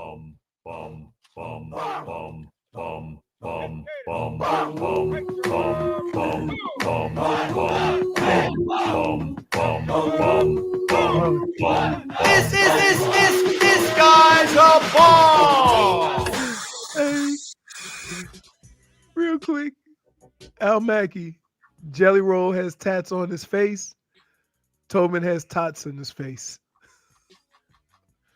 Bastards. No, Not a huge tots guy, I love tots. but the sweet potato tots at Herbs and Rye. No, oh my God. Mwah. Dude, I've never seen a bunch of grown-ass men huddled around it. And then the one guy, I'm a vegetarian. Here, have a piece of flatbread. No! This is a meat place. We will get to game balls and game bums just a second. But first, can we get a weather update, Leroy, for the Demesman and Dover law firm? Your Just went accidentattorneys.com. Free consultation 24/7. Call them at 866-954-MORE. Well, anytime you get a cool off like this, usually that next day, the weather is beautiful. So, light breeze, 5 to 10 miles an hour, coming out of the northeast. Sunny skies, beautiful day. And I'd be shocked if it's 60, 65 degrees. It's right around there. Maybe even a little cooler. Where's he at, Marcos? It is 65 degrees. He is right. It is listed as abundant sunshine today. Winds coming out of the north. It is very, very sunny today. Winds coming out of the northwest at 15 miles per hour. Expect these low temperatures till at least Saturday. Yeah. And then you know what? It's making a comeback next week too. What do we got? What do we got today, Leroy, for game balls and game bums? So, game balls, I'm going to give them to the two winning teams, right? Like, kudos to them. Patrick Mahomes, damn, finds a way. That guy's in elite class. We look at him. Everybody wants a Patrick Mahomes. And you would hate to think of this, but y'all had your chances. All the teams needing a quarterback could have picked Patrick Mahomes. He went like 10th or 11th. So there you have it. But definitely to Kansas City and San Francisco, two teams that I personally didn't think San Francisco could get there because I can't think of an NFL champ that's lost 3 games in a row and looked as bad as they did when they did. Crazy. So kudos to them. My game bum, at first I was going to give it to the Detroit guy, for waving prematurely. But I'm going to tell you, when you're in the heat of the moment, yeah, you don't think you're giving up that lead. No way. So I'm not, at the moment. Fine. I mean, you went pretty hard at Zay Flowers for his taunting penalty. I thought because that was stupid. He went too much. Have some fun. Come on, let's just let the kids play. Yeah. Okay. Then fine. He went too far. You can get it. They let you get away with a little bit of it, right? But you can't walk over the guy, push off the guy, and then spin the ball right next to him. I think when he started doing the worm, that was too much. Oh no, that was the equivalent. Wait, you know what that felt like? Izzy, when the dude's son. Yeah. When the guy who knocked you out, his son got on the floor and like, yeah, come on, man. Too much. But he's got it back though, right? That was funny too. He did get him back. Right. And nobody fought. They just all laughed. So it was cool. My game bum is gonna go to, and I'm gonna seem like a Tua apologist, right? But I'm really not, right? There's 1,000 different ways to win in this league, right? And for you to think you can only win with this kind of quarterback or this kind of quarterback, right? Is being a little foolish, because I'm more than sure if I put it up on a poll right now, would you rather have Tua or Lamar Jackson? Would you rather have Josh Allen or Tua, right? Most of the people would take Josh Allen and most people would take Lamar Jackson. But they haven't won either. So I'm tired of these narratives about getting new quarterbacks and doing this. Your quarterback is fine. So stop it. Stop looking at now. Look, 24 hours ago, everybody was like, you can't win with Brock Purdy. Now, this dude is looking around the stores for Brock Purdy. Marcos wants Brock to the Rock. Right. Oh, Which is, it's such a, but even if you could get Brock, you can't get Brock Purdy. Like, I don't even understand what your campaign is for. Like, you want, like, you think Kyle Shanahan is going to sit here and trade you Tua for Brock Purdy? Maybe he would. Yeah. Fair trade. But do you think, like, let's be honest, Marcos, if Kyle Shanahan traded for Tua, yeah, you're fearful Tua's going to the Super Bowl, aren't you? Right. And you know what you'll be like next year? We should have kept Tua. Just Brock Purdy. You know why? But I know that trade's not going to happen because Kyle Shanahan's going to be like, "No, what? Why would I want that statue in the backfield?" Man, really? Just like we that, did. huh? We thought. Hold on. Before yesterday's game, we all thought Brock Purdy was a statue too. 7 touchdowns to a guy who's of course, fleet of foot, Tom Brady. Most mobile quarterback of all time. Couldn't do bleep yesterday. There you go. Here, let's look at it this way. Throughout the history of football, the quarterbacks who lead the history of the NFL and quarterback statistics, they all have one thing in common. None of them are runners. Is this accurate? Has changed, man. The game has changed. Oh, okay. Here's how football works. Football is very cyclical. Who has won with the skill set that you say is required nowadays? Patrick Mahomes. He's kind of mobile. He's not a runner. No. We don't need a runner though. I just need a guy who can get a crucial first down. And Patrick Mahomes is really mobile, but nobody's Patrick Mahomes. Right. Nobody's Patrick Mahomes. That's my point. Like, nobody's him. We all would want him. Go look at the top quarterbacks in the league. Or the top quarterbacks that ever You played. don't realize how infuriating it is that he's going and winning now boring? Like, he used to win, like, shooting footballs out of his ass. Being down 21 at half. Being down 14 and then come rolling back. That's how they used to win. Now they're winning boring New England Patriots games. Yeah, Patrick Mahomes sidearming it. You know, he's already done all that. Oh, did you see Lamar Jackson try to do that? And Chris Jones said, "Not today, buddy. Not today. Not today. Not today." He's tall. Who knew? But it wasn't. He tried to underarm. He dropped it down. Like Hand-eye coordination. Tell you one thing: the Spags better than Fangs. Oh, Spags, Spags dude. can scheme, dude. That guy can scheme. He was scheming up.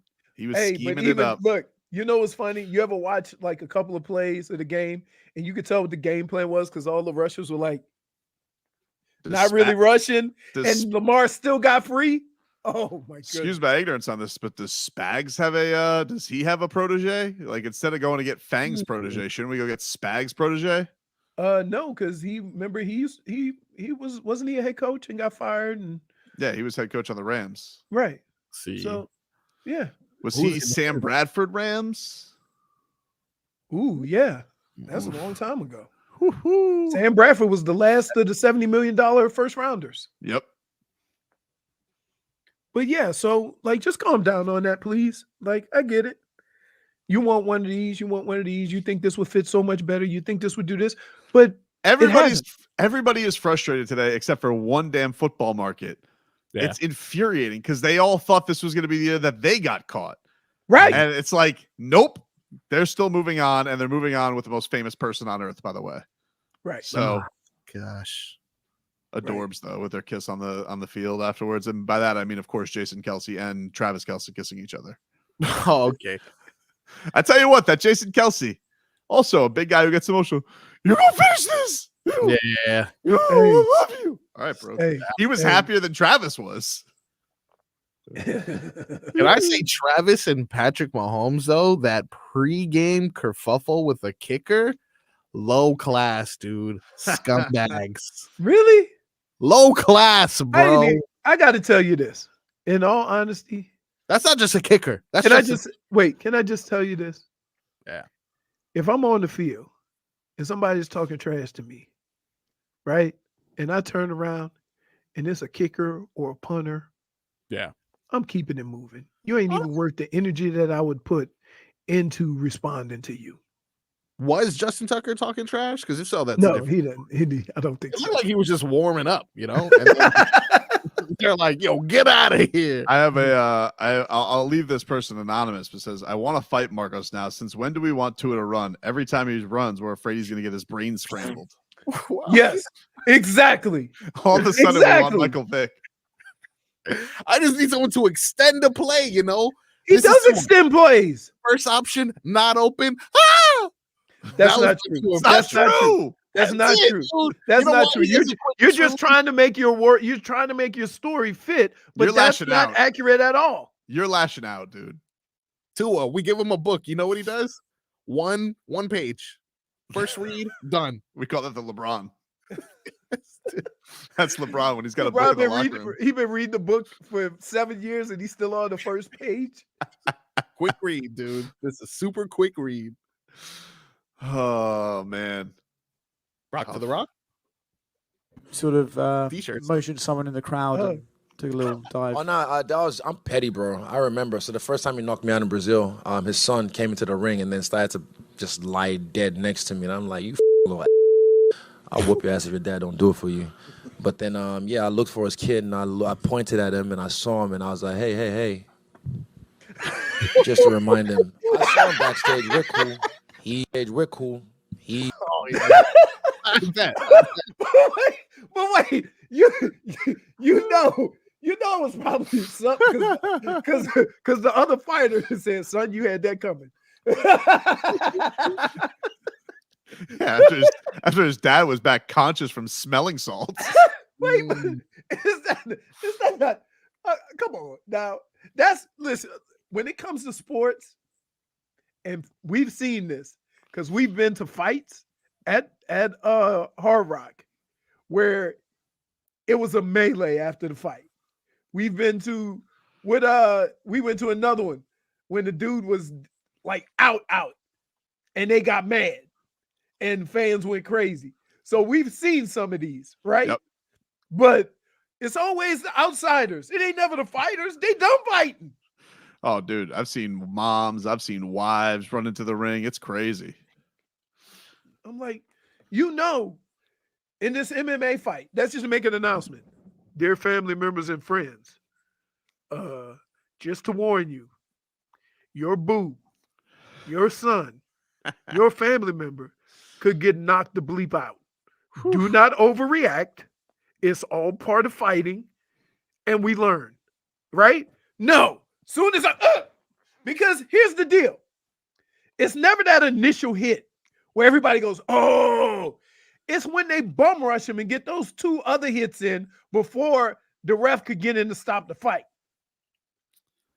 Oh. So just to be clear, Marcos, when Mike McDaniel drafts some quarterback in the 7th round this year, that's your secret? Like you're going to go and say, "That's our guy." That's him. You may waiting in the wings. Or can I ask you this? And what happens if Tua wins the Super Bowl? Hard to say. Oh my God, dude. Well, he's not going to. No. Not gonna let him use your stuff. I almost cussed because this is infuriating. Now you using hard to say? Oh man, we'll take a quick break. Back after this.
Welcome back, everybody. Tobin and Leroy here with you, 560 WQAM. Well, one team, they can't get a win in town. They're back on the hardwood tonight, but one team on the ice, they're back to their winning ways. Double win weekend for your Florida Panthers. Let's get to some cat talk here. Brought to us by our friends over at Celsius.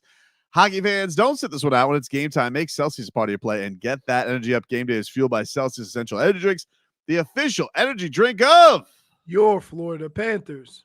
Cats. They win this weekend twice. They win on Saturday, courtesy of an overtime game winner. Olivier Ekman-Larsson, he scored the game winner. Here's Doug Plagans with the call here on QAM. For Rodriguez, who darts down to our right. Ekman-Larsson to the net. Rodriguez, Ekman-Larsson walks in, shot, and he scores! Oliver Ekman-Larsson upstairs, the overtime winner! Oliver Ekman-Larsson gets the Panthers a 3-2 overtime win tonight over the New York Islanders, and the Panthers have won 4 straight games and 8 straight on the road. Damn. That's their last 3 wins have been either overtime or shootout, right? Yes. I watched this one shootout where Bob thought he caught it and it trickled over the back. I'm like, yeah, it's tough. Yeah. Ekman-Larsson with the game winner. The Cats get a couple wins against the Islanders and the Penguins to close out. It is All-Star break week. The All-Star game is this weekend for the Panthers. So just to let everybody know, do you think Sam Reinhart scored in both games? Of course. You bet your cat ass he did. My what? What? Rhino. That guy's been on a tear, dude. 36 and 37 goals on the year. He scored in the shootout too. Yeah. So does that count as a goal? Yeah. No. What? It doesn't count as a goal. No, it doesn't count as a goal. It doesn't count as a goal. It's not in the game. It's a shootout. Oh, okay. Just So I guess letting you free throws don't count as points then, is what you're saying. I mean, if they had a yes! they don't. If you have, I don't know. How can I be boxing if that's the rules? If the rules are, okay. You box all the hockey in. You can't box hockey in. Yeah. Take that, hockey. Boom. You created this, by the way. Yeah. You're an idiot. I mean, you wait. You have come in today. You have asked Tua to be Michael Vick, and you have asked hockey to change its rules. I don't, you call it how you see it. Solid. Never boxed in a whole sport before. That's pretty good. Boxed in a sport. That's not how it works. How many different boxes? How many people are in the NHL? That is a lot of people. The Panthers, awesome wins by them. Congrats to the Cats. That's our cat talk. Let's get to the rest of our headlines brought to you by the new Palmetto Ford Truck Super Center. Why buy your truck in a car store? Palmetto Ford. We know trucks. Super Bowl is set. Kansas City Chiefs going to take on the San Francisco 49ers. Chiefs beating the Ravens in the AFC Championship 17-10. That game started off like it was going to be 50-45. Yep. And that was it. And then the Chiefs basically went to the Ravens and said, shh, go to sleep. Shh. Strangled them. No more sports for you. No more fun. It's over. The 49ers, they defeat the Lions 34-31. Man Campbell's boys. It's amazing that a team like normally in games like this, the team will come back and then they'll kind of go back and forth. Not only were they down 17, they took a 10-point lead, which is crazy. Yep, it is. It's crazy. They came all the way back, and the Lions pooped all over themselves. So no Detroit Super Bowl for them, and we're all ready for some football in a couple of weeks. Got the Pro Bowl coming up this week. Think Tua's going to go to that? You think he's going to participate? It's not the Pro Bowl. It's Pro Bowl games. I apologize. None of it will actually be football. Is it in Hawaii? No. Orlando. Orlando. Why Yeah, he's spend going to all take that the money bright instead- Nobody gonna spend all that money to send guys out there to have a tickle fight. Well, I was just saying, if it was in Hawaii like the old days, it would have been a cool thing for Tua. Yeah, that would have been nice. Yeah. Instead, now back he's home. going to take the right line up, and he'll be good. Dude, no. You don't think he's going to go? I think he's going to go. I think he's gonna go. Yeah. Yeah, he's definitely going to go, especially if it's in Orlando. Like, bring little baby Tua, bring him to Mickey Mouse. Take a couple. Wouldn't it be great? Tua has to deal like the rest of us. He's like a dad. He has to deal with a screaming kid just for the adorable pictures. Like, I don't care how famous you are, even if you have no lines. If your kid's scared of a mascot, your kid's scared of a mascot. That's true. Damn, I didn't even think of that. Yep.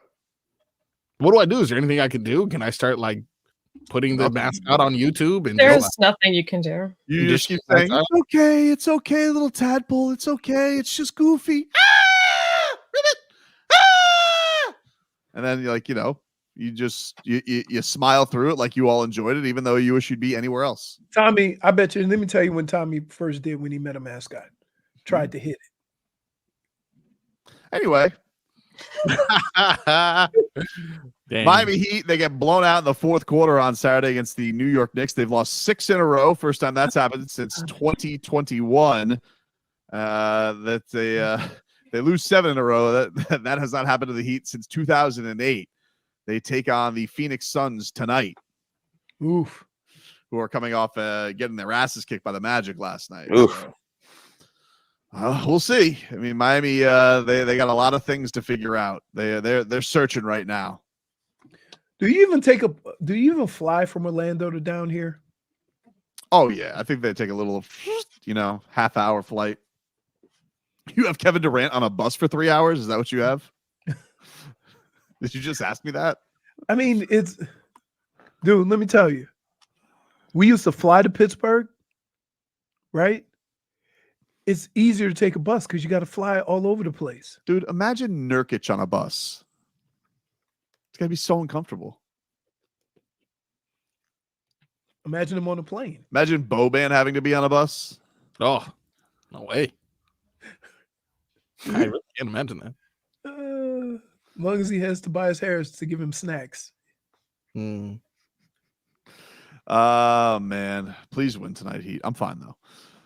Miami Dolphins, by the way, they're going to interview Brandon Staley for their defensive coordinator job. They also are going to interview Buffalo Bills linebacker coach Bobby Babich, who was on the same staff as Mike McDaniel with the Cleveland Browns back in 2014. Also, Bobby B.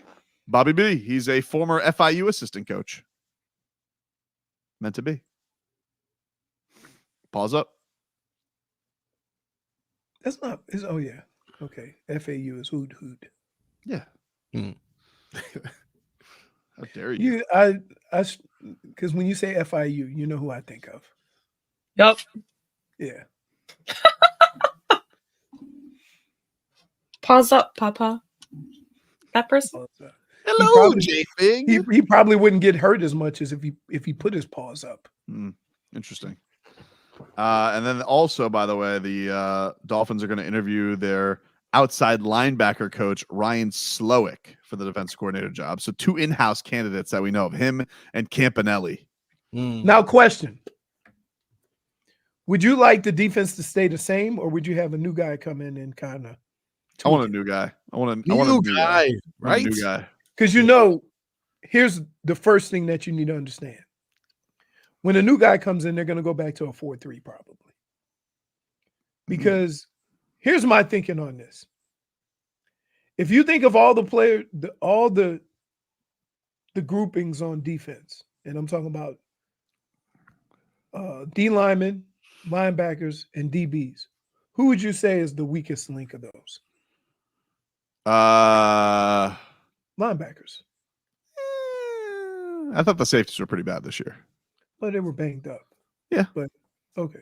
But you're not going to have to worry about Jevon Holland. I thought the linebackers were pretty decent this year when they were healthy. I thought, David Long had a nice season.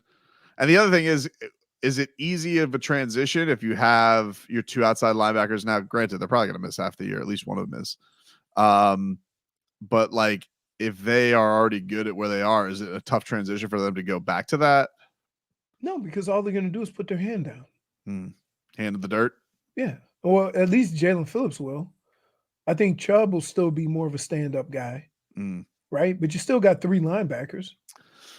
But you play, I think, as a 4-3, you play more into the strengths of that front 4, right? Instead of having, and I'm wondering, and I don't know this to be true, but I'm wondering if you put more beef up there, is it easier to transition from coverage to stopping the run if you have 4 defensive linemen? You see what I mean? Yeah, we'll just ask Marcos. His solution is get Fred Warner to the Rock.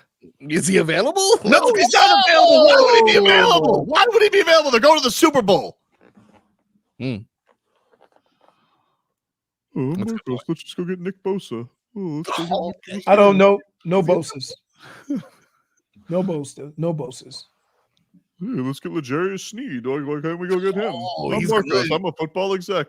Did you see how he punched that ball? Wait a minute. Of course I saw it. Did you see him punch Tyreek Hill? You know what's funny? Yeah. What's up? You do the same crap in basketball.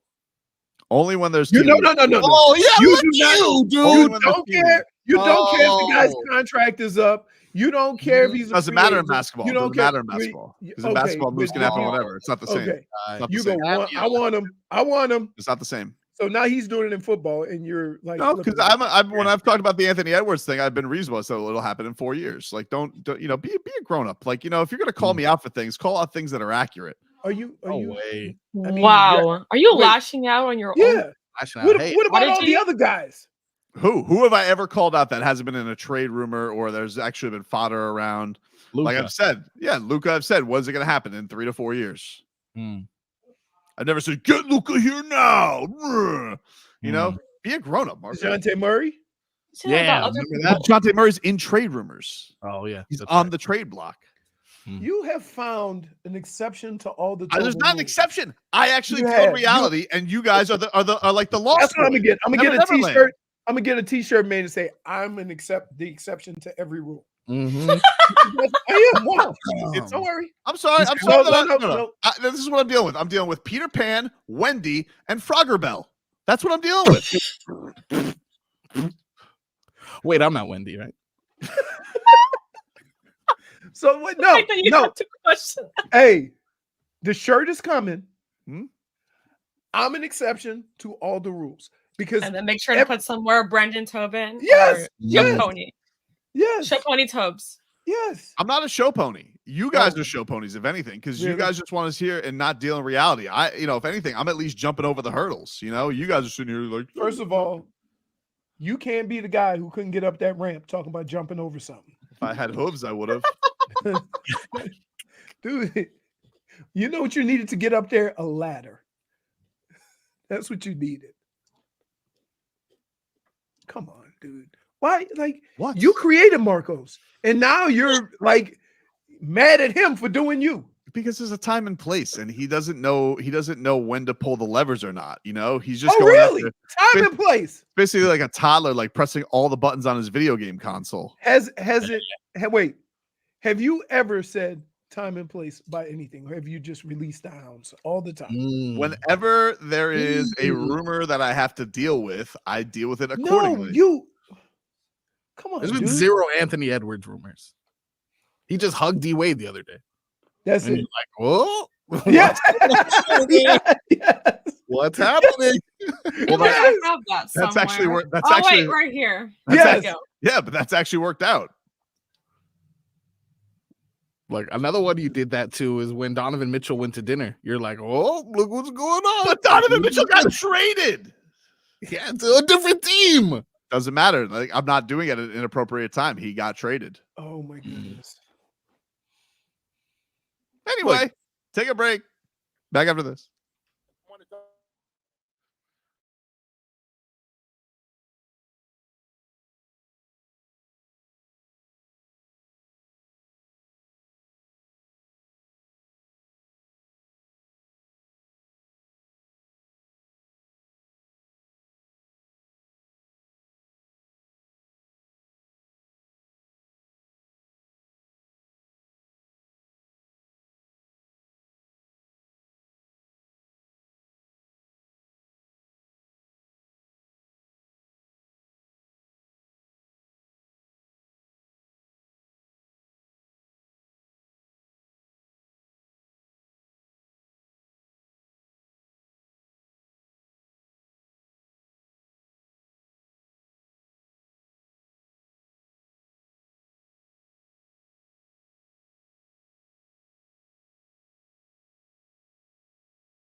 Minutes of heat here for you. 560 WQAM.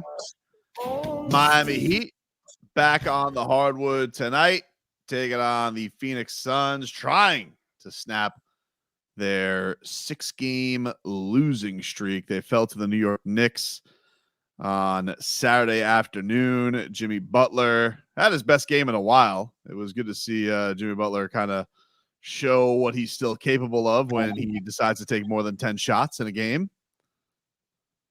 So that was cool. Amazing end of the third quarter. And then it all just went to holy hell in the fourth. And what do you know? This team has gone from can't score to can't stop anybody. They are just an absolute mess right now in every which way. Yep.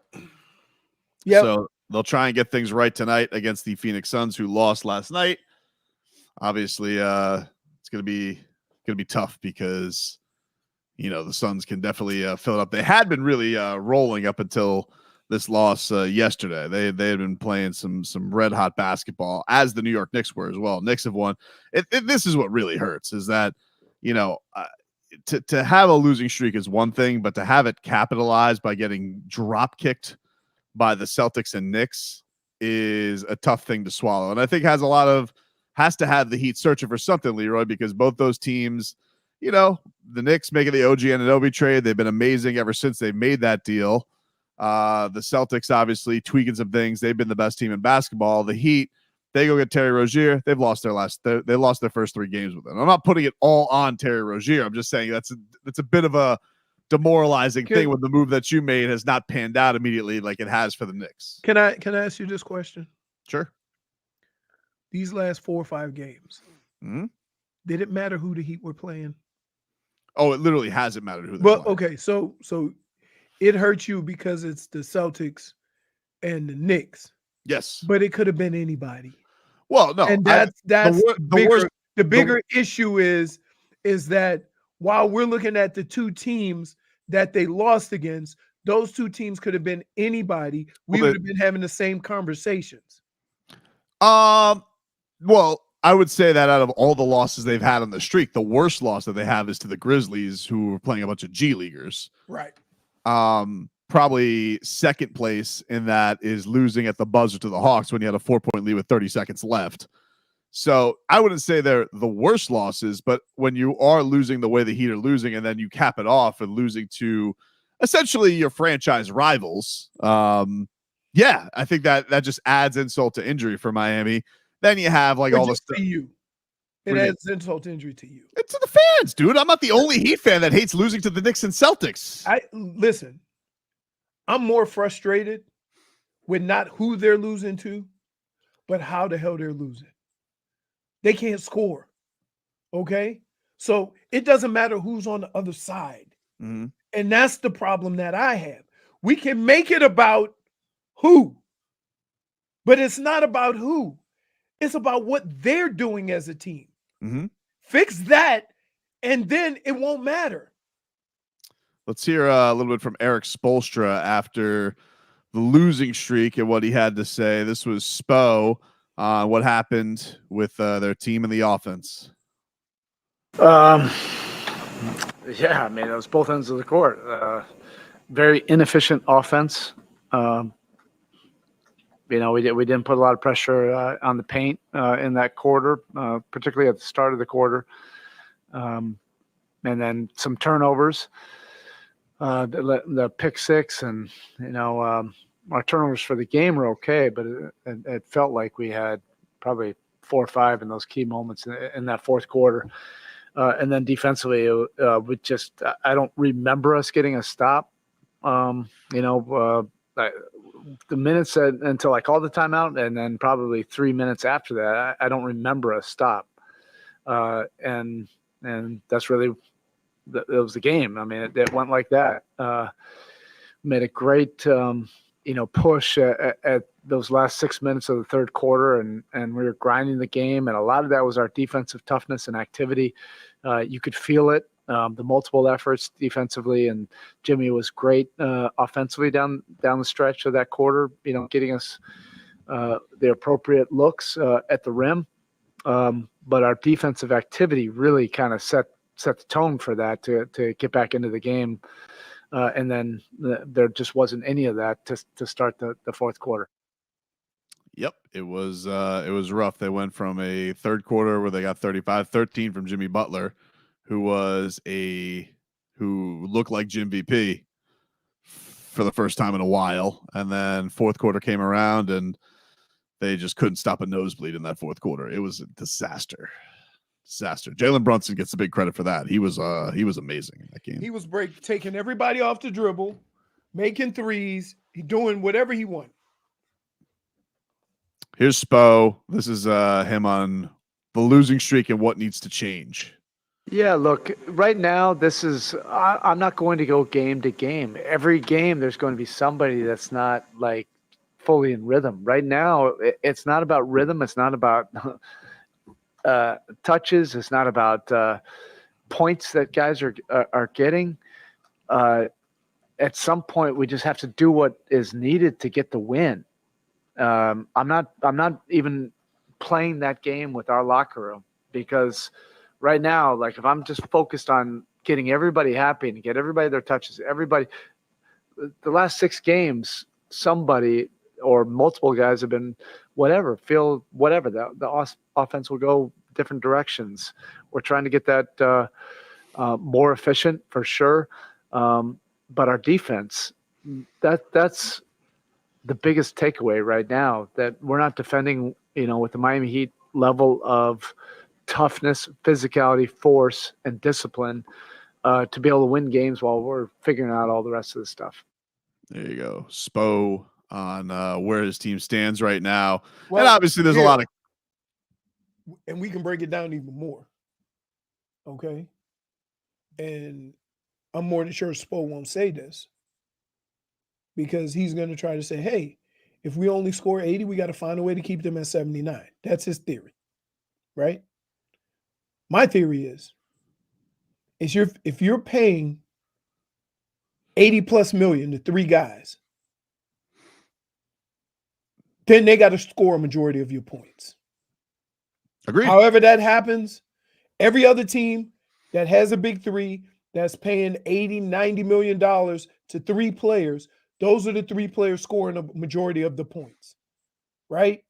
And here, when it gets down to it, whether the Heat win or lose, it's not going to be what Caleb does. It's not going to be what Duncan does. It's not going to be with what H does. It's not going to be what Bryant or Kevin Love does, right? It's going to be what Bam, Jimmy, and Tyler do, because that is how everybody else's team is set up. Your 3 stars, your 3 guys who making all the money have to be the reason why you win. And I think that's just a fact. Well, I think the other thing too is, like, with Jimmy, it's like you have to come with that all the time. You took half the season off. Okay, it's been out. It's now time to ramp it up again for the postseason. I get it. Look, we all know what I would do. We all know. Take the 3 of them, sit them in a room, open up the door and say, "Fix it," and shut the door. That's it. But that's the thing that's frustrating about it, is that the idea that it has to be fixed. They've been together forever. And I don't know if it's a case of, like, because Tyler and Bam are taking more shots this year, and Jimmy's like, oh, all right, I'll take the seat back and turn it in when it's supposed to be. But look, when it all comes down to this, I don't care how you want to dress it up, who you want to make captain, who you want to put on the posters. This is Jimmy Butler's team.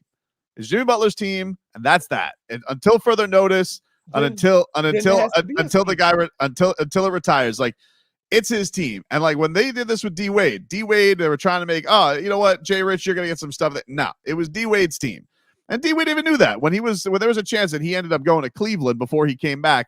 He's like, I don't really want to go there because I don't want to step on toes. You want to know why? Because it's his damn team, and whatever D Wade is gonna have on a Heat uniform, it was gonna be his team. And right now with Jimmy Butler, we could talk about the step up from Bam, and we could talk about the step up from Tyler and all that stuff. And it's great. And we've seen improvements in their games, and we've seen some extra stuff in their games. But the pecking order is the pecking order. And the pecking order is always going to be Jimmy Butler is the alpha on this team. He's the guy.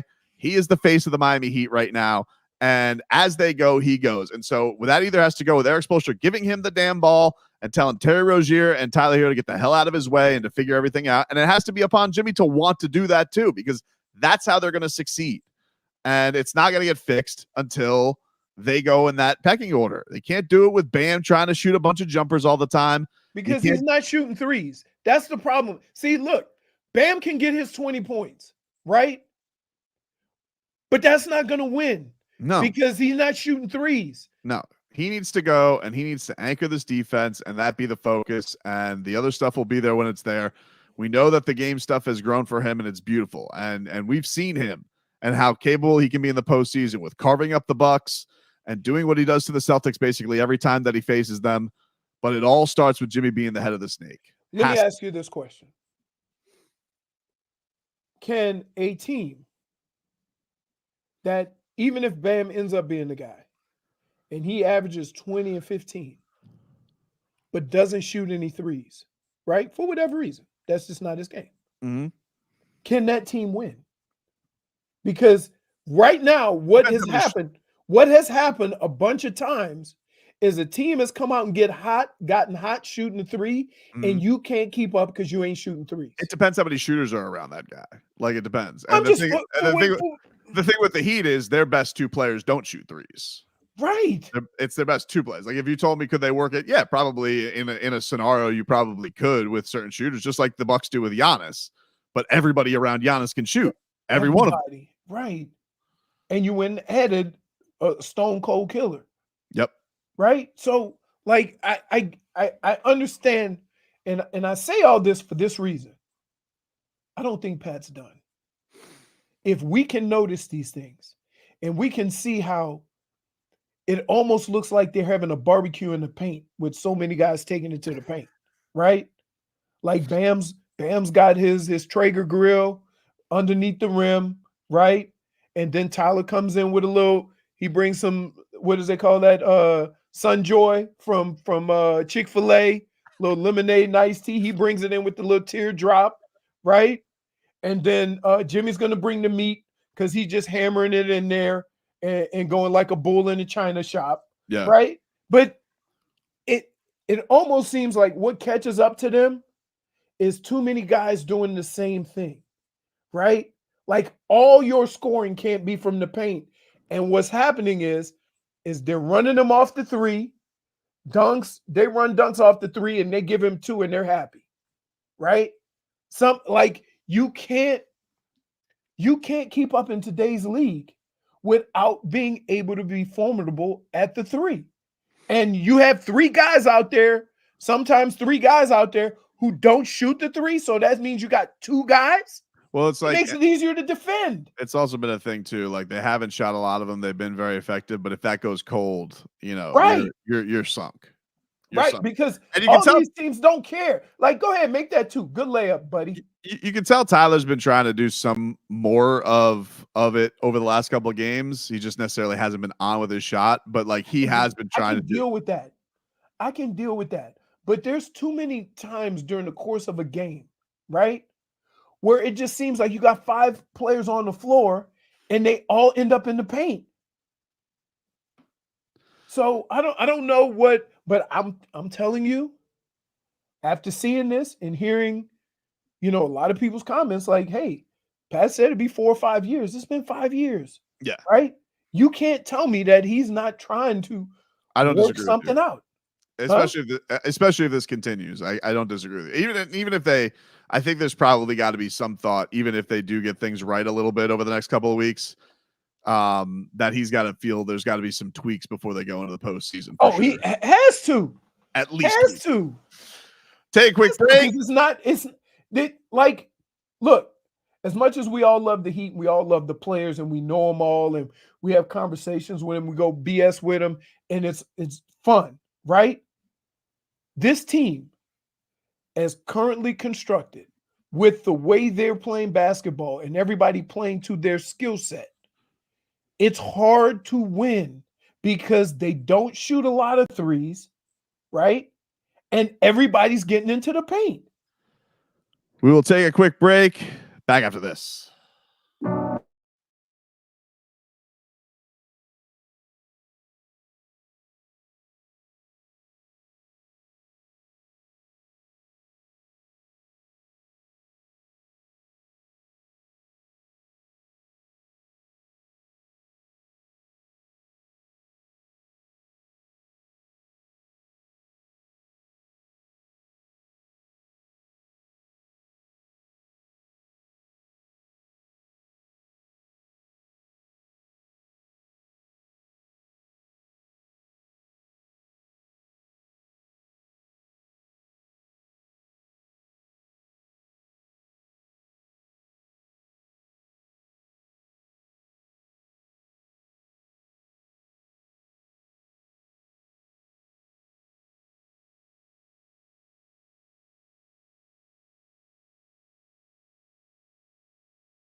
All right.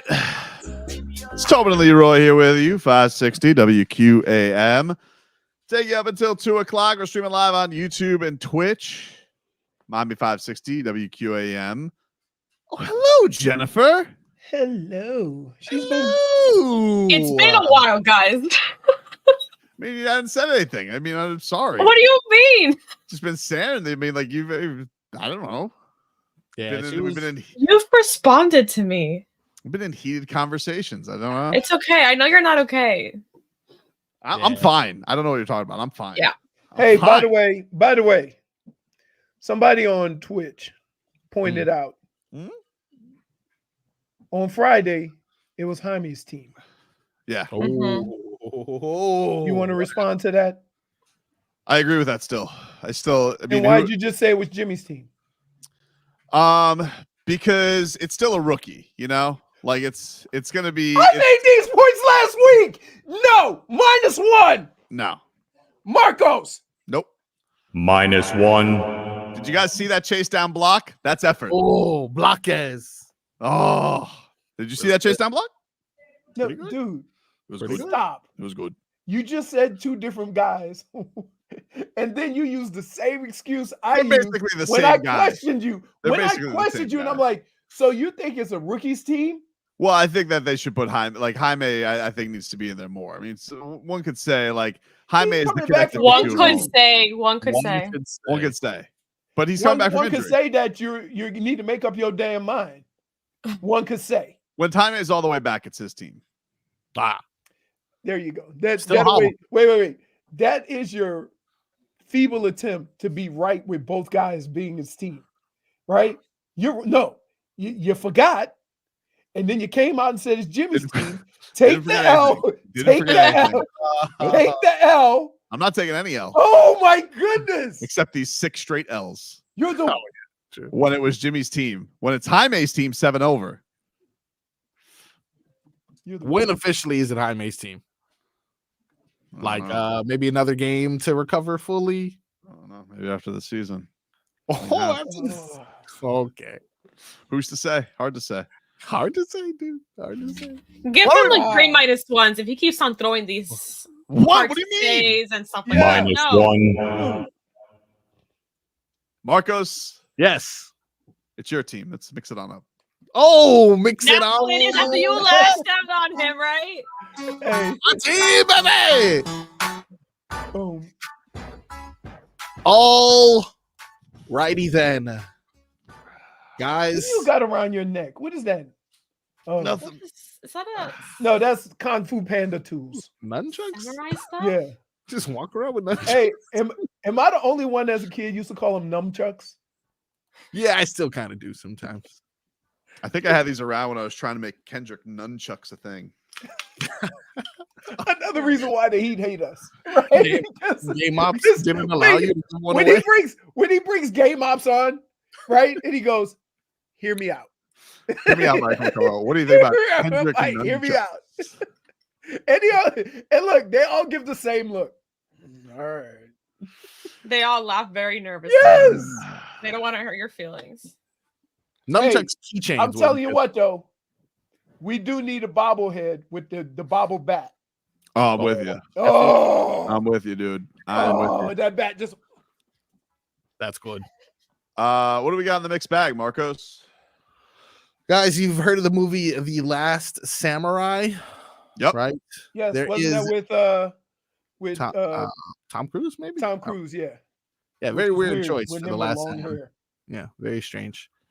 But there is someone on the last line of defense. The last Manurai. Yeah, I'll go ahead and take my -1. Worth it. -1. Dan Campbell, the only person with stones left in the league.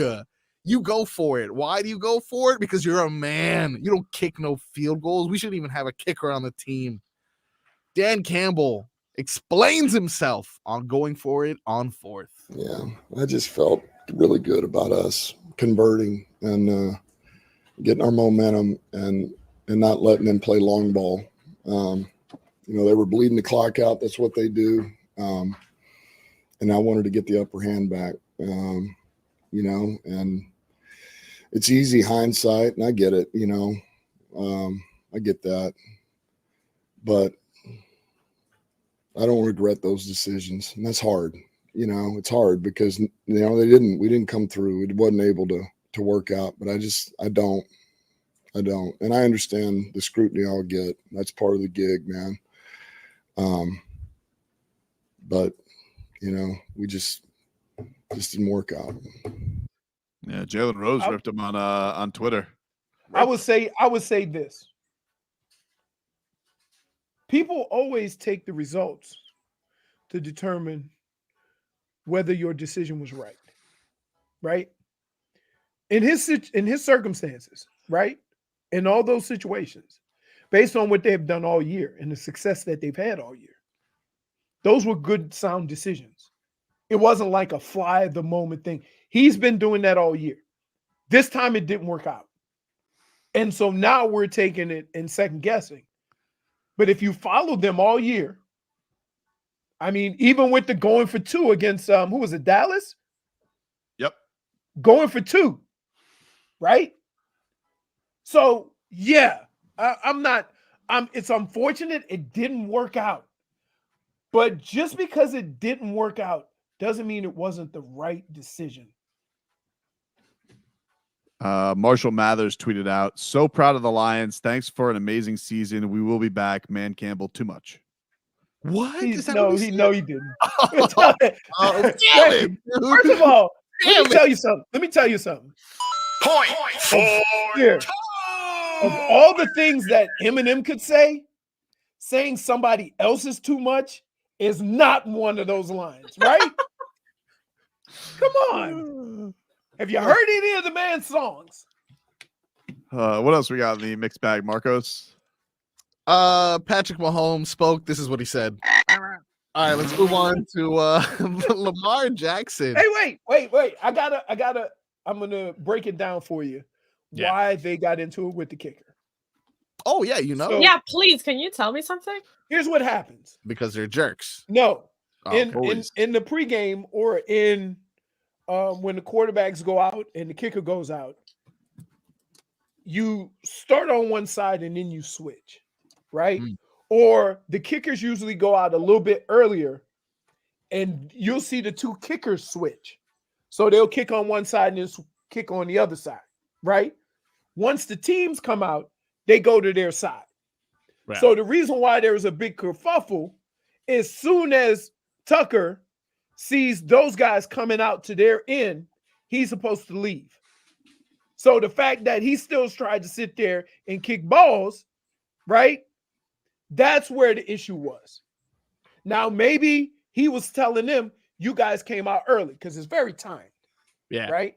Maybe it was something like that as to why he didn't leave. But in normal circumstances, the kickers come out a little bit earlier, so they get to kick in both directions, right? So if you notice, if you ever go to a football game, the kickers are out extra early. Yeah. Always. Then the teams start coming out. Once those teams come out, the kickers go to their own side. That's where the mix-up was. Because they never want the visiting team on the same side as the home team. And that completely makes sense, but I really feel like he could have been like, hey, it's our turn to do it here. And I think just doesn't matter. When the team comes out, normally the kicker will go either deep because the team will start like in the end zone, right? Normally the kicker will go to like maybe the 40 and kick over him. Yeah. Or he just goes to the other side. But he doesn't, like, come on. He's kicking, he was kicking the ball from the 2. That's true. That's not possible. That's true. It's not even possible to kick a field goal from the 2-yard line. He was practicing his form. Too much. Right, it's too much. But would you personally though, Leroy? I felt like you would have been like, "Hey, Tuck, we're here now. Can you please move?" You wouldn't have taken his little device and. Well, you don't know what was said before any of that happened. Maybe they already addressed that. I do know what was said. Now let's think of the parties involved. Patrick Mahomes is going over there with a conversation. He ain't, he ain't no doing way, that. dude. It's got to his head. He's like, "Are you with Progressive? No, get out of here." That's what it was. So where's it, Kelsey? No, but that's I'm telling you. Like I'm as long as I play football, soon as we come on the field, the kicker runs to his side. So the fact that Tucker was putting this little holding thing on the 2-yard line, which is not even possible. Hold on, though. I think one thing that you got to say here is that's his turf. And one thing, there's not many kickers who got the cred. Hey, Justin you Tucker's don't got have the cred. turf. Once pregame starts, you don't have turf. You have a side. Tuck's got the cred, though. That's his house. Cred, dude. If it was Jason Sanders, I wouldn't mind if you kicked him in the kneecap and said, get out of here. But that's Justin Tucker.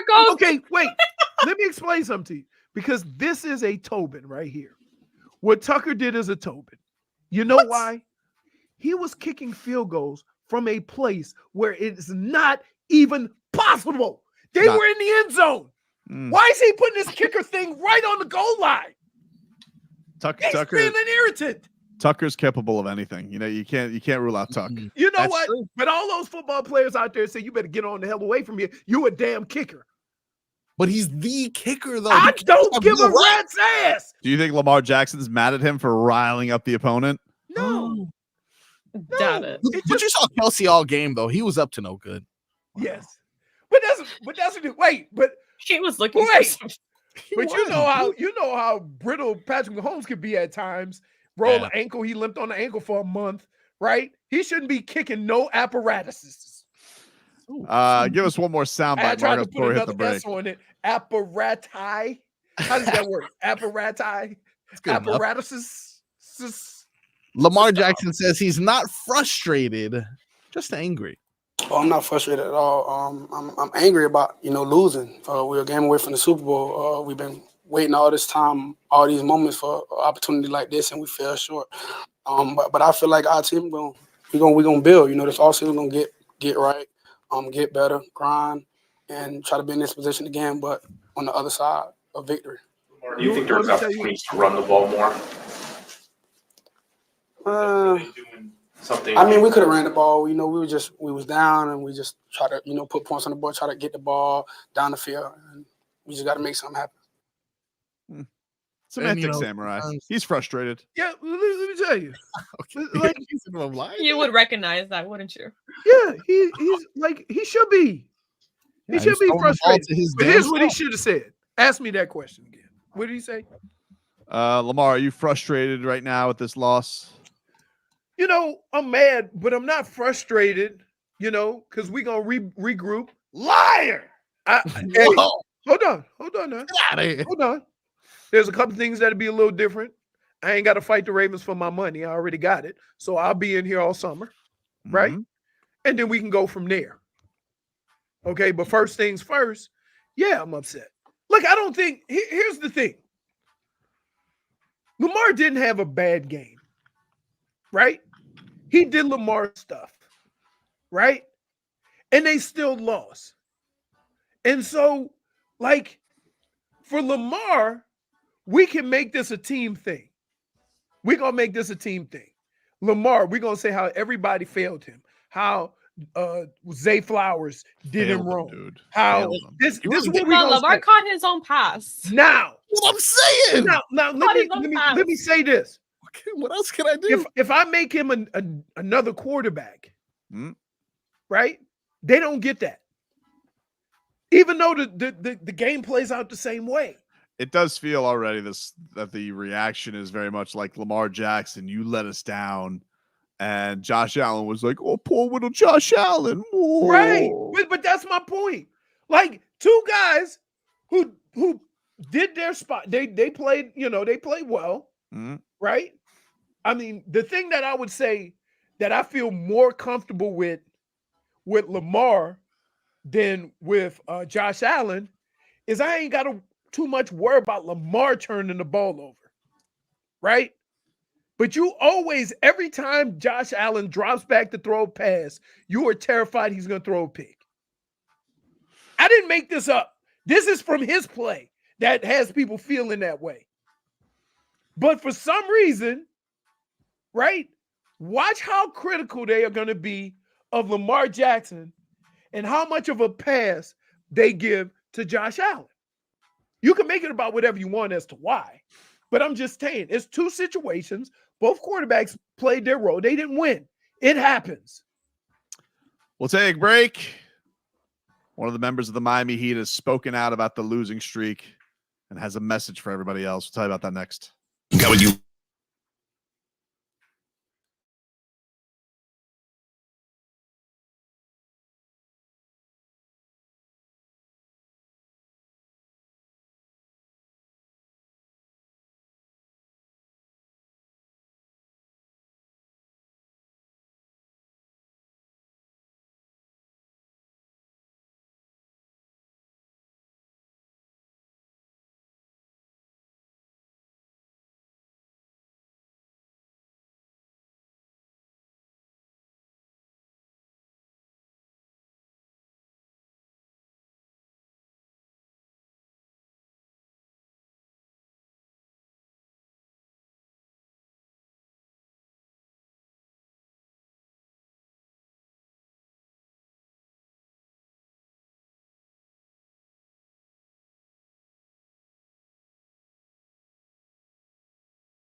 Yeah,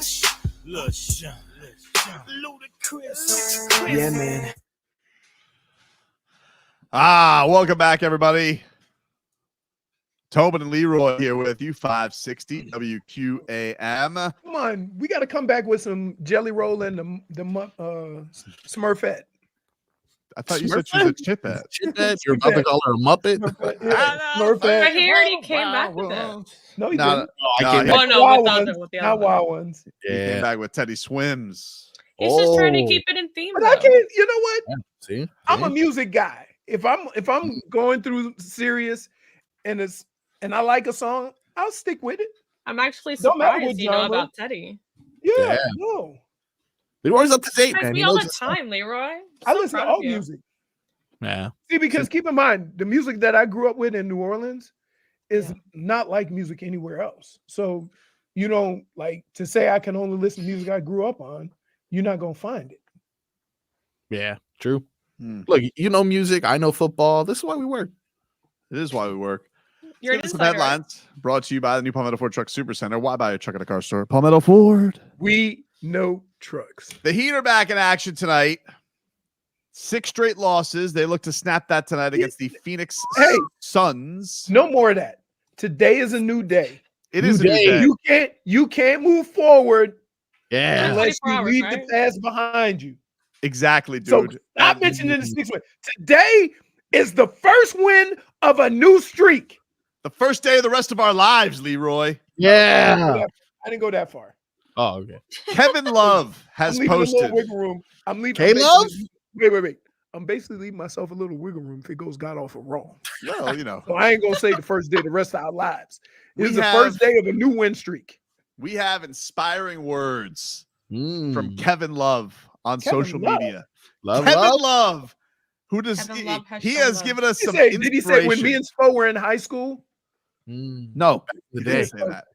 He did. He decided we needed some inspiration as a team and as a fan base to galvanize, to come together. And he has posted on social media, the best way out is always through. Oh. Got to lift each other up in these moments. And for you YouTube, or for you listeners who are not on YouTube and Twitch, it is a picture of himself, Jaime Jaquez Jr., his team, lifting up Jimmy Butler. Oh. Because it is these moments where we must lift each other up. Yeah. Because the best way out is through. Oh. Not over. Yeah. Not under. Yeah. Not around. Yeah. Through. That's right. Sorry, was that too much? It was very Leave it to Kevin Love to quote Robert Frost. Can I just say this? What's So, that for Frost? if you ever said some nonsense like that, nobody's buying it. No, but Kevin Love can say it. Because the old love to quote Robert Frost. Yeah, you That just like to is- quote Winnie the Pooh. Yeah. Different. All your quotes come from cartoon characters. No, well, Winnie the Pooh. Yeah. Winnie the Pooh did say some things that would make sense for this too. Okay? Because sometimes the very best somethings come from doing nothing. But in this case, nothing needs to be you guys stop overthinking so much and just play basketball. I like Let's that. go, Kevin Love. That's the real Kevin tonight, not Durant. Love. That's my guy. Yeah. Always liked him. Dude, That's always been my dude, Kevin Love. See, always respected his and game. This is where you go too far. Because now you say that. Always been my guy. That's my guy. And now Marco's got to play the montage. No, he doesn't have of to you play a saying the montage. direct opposite. That's my guy, Kevin Yes, Love. you I've do. always Okay. appreciated his game. Lead us, Kevin. Lead us. Bring lead us us. together. Lead us. Take us The there. only way anybody on that If I team see can one lead more us. time that stupid full court pass and nobody does that like Kevin Love. Yeah, I get it. I mean, did you see that one he had to Jimmy? You know Did you how they're see going the to one get he- through this, right? if one of those guys with all his inspirational talks and what they need to do would make a damn shot. That's it. That's it. We lift each other up in times of adversity, Leroy. I would like somebody to lift this team to over 100 points before you get down 40. Scoring 100 points when you give up 140, that ain't. They've been wheezing to 100 points the last couple of games. Right. But it is in these times, Leroy, we rally the troops. Tobin, a motivational speaker. We come together. We do not divide, okay? We do not have our friends throw shade at other players on social media. You're doing it. We tell them to put their thumbs away. Wait a minute. You started the show by hosing everybody down. They deserved it. But now it is time, like you said, Leroy, it is time to move the message forward. Not backwards, not looking back towards the losses and losing to the G League Grizzlies. Oh, my goodness. Marcos. What? You could scratch that out and put Tobin. Because this is something. To quote the great Winnie the Pooh. Yeah. Rivers, know this. There is no hurry. We shall get there someday. That's right. Exactly, dude. Yeah, and when you go after honey with a balloon, the great thing is to not let the bees know you're coming. Not sure what that one means, but wait, I'm sure it'll apply eventually. No, let's break this down. Let's go. We have a bear that is smart enough to go after honey with a balloon. Yeah. No, the balloon was to bring him joy. I mean, the bear that was smarter than your average bear was Yogi Bear. Ooh, Yogi. Who's also high as a kite. Oh, he's Oscar De La Hoya. Bro, dude, they go to Oscar De La Hoya this weekend. This guy swears he's going to make every fight. He's not making any fights because he's high as a kite, Yogi. I'm high as a kite, Yogi. I was watching it. They're like, all right, we're here with Oscar De La Hoya. And he goes, let me tell you something, dude. We're bringing Ali out of the grave. We're going to have him fight Canelo with Ryan Garcia in the corner. He's like, all right, Oscar, back to you guys. What? Dude, I'm high as a kite, Yogi. You know how hard it is to be loved by everyone and ruin it? That's amazing. Without doing anything illegal? Yeah, well, not illegal. That's true. Right. Well, anyway. But you know what I'm saying. Yeah, man. I mean, did anybody not like Oscar De La Hoya when he started Golden Boy? The Golden Boy. No, he's the Golden Boy. I mean, there were some people back then. They were like, you're not a real Mexican. And then they beat Julio Cesar Chavez. They put their arms around him. But, listen, the Golden Boy, it's been tough seeing a lot of his fighters seemingly hate him. And then, by the way, his fighter this weekend, Jaime Munguia, they gave him like 3 seconds of time. Didn't really seem like he liked him that much either. He seems like a lot. I'm going to be honest with you. He seems like a lot, especially because he seems like he's in his Yogi Bear bag. High as a kite. High as a kite. But you need to go out there today, Heat, and you need to come at this game like you are Winnie the Pooh. Not Piglet, okay? No. No. All right? You need to make this the day that you come together. Like the 100-acre woods, dude. Wow. Dude. Truly inspiring stuff. I can honestly say this. If the Heat go on the floor tonight and start playing like Winnie the Pooh, I'm out. What? And you're going to be mad as hell when we come in here tomorrow. I'm just telling you. Dude, you don't want your professional sports to start resembling cartoon characters. That never works out. My entire fandom is a cartoon character. I'm Wild Heat Coyote. Oh, my goodness. Dude, South says Tobin is phony Robbins. Yeah. Now, is Robert Frost a poet or is he an author of books? Poet. A poet. What's a poet? So, like, he's like what the beatniks like? What? Yeah, but I'm not sure. Did anyone ever take a young picture of Robert Frost, or was he just born old? Right, holy crap! Well, no pictures of This guy, Even the when cameras- sketches are old. There's sketches. by the time cameras were invented, this guy was old, dude. What do you think, Tyler? 74. When Tyler Hero gets into the locker room tonight and Kevin Love's like, it was Robert Frost who once said, he goes, that's a big word for me, dog. Yes. Man, I was never young. Oh my goodness. Robert Frosting. Delicious. It was a Tony Baskin Robbins.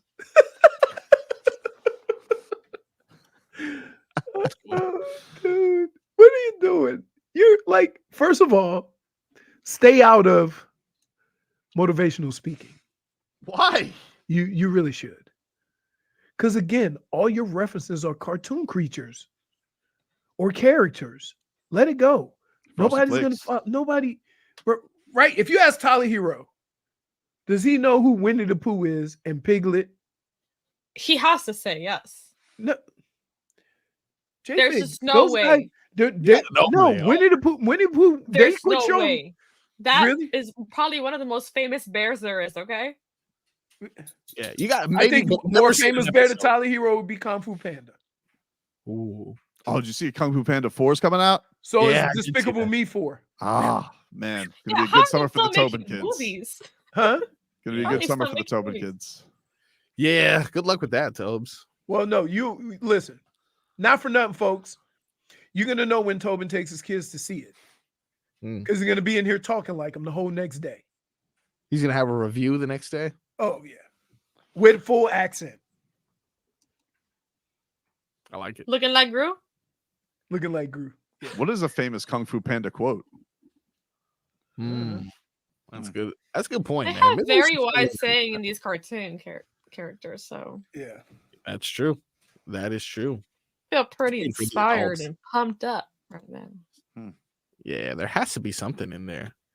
Jack Black, full of good quotes. Remember when he said peaches, peaches, peaches, peaches, peaches? Oof, classic. I love you. Talking about Kyle Lowry. Who, by the way, is enjoying this Heat losing streak, I bet. Oh, there's a famous quote here from Master Shifu from Kung Fu Panda. Yes. Oh, I remember that one, actually. And it says, hey, Jimmy Buckets, go out there and shoot more than 10 times again tonight.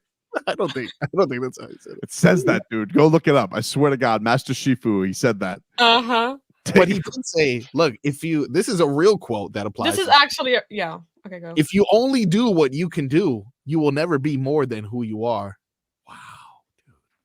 That's deep. Another one is yesterday is history, tomorrow's a mystery, but today is a Whoa. gift.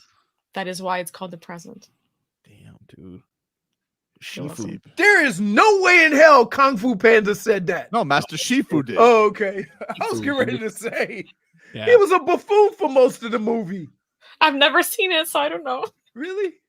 Yeah. Oh, it's great, dude. He loves dumplings. Just imagine all of these ninja warriors with skills, and then a fat ass panda showing up and wanting to be a ninja. Well, let me tell you something. This one goes to Tobin. Mm? Let's not forget what happened to the man who suddenly got everything he wanted. Oh man, you remember what happened to him? That.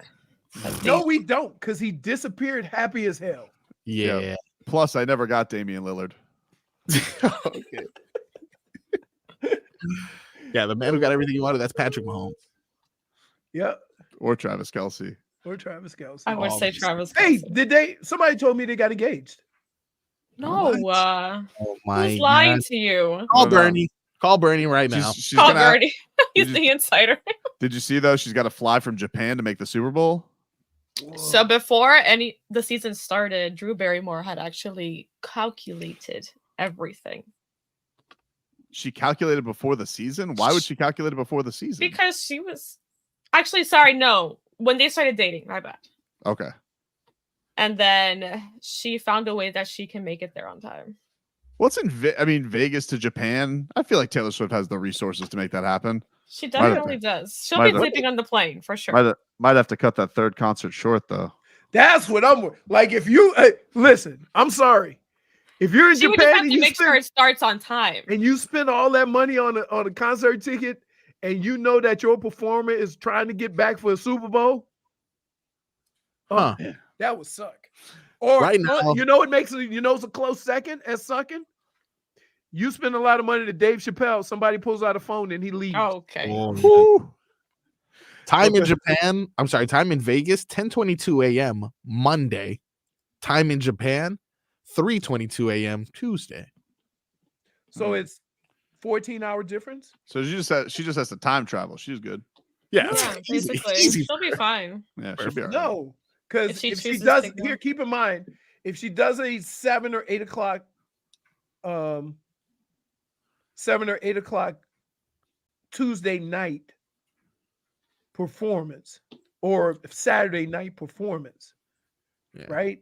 It's early on Saturday here, almost Monday night. I mean, Friday night. Friday night, yeah. So by the time she flies the 14 hours, she can get in to Vegas at Because about time's backwards. 2 or 3 o'clock. This sounds like it's gonna be some like homework question for my daughter's math. Oh yeah, it is. Oh, are they Taylor doing Swift that now? finishes her concert at 8 p.m. Right. 8 p.m. will be 12. It'll be 6. First of all, she starts it around 7:50, so let's not say. Whoa, I'm sorry, Miss Taylor What, Swift. dude? I'm sorry.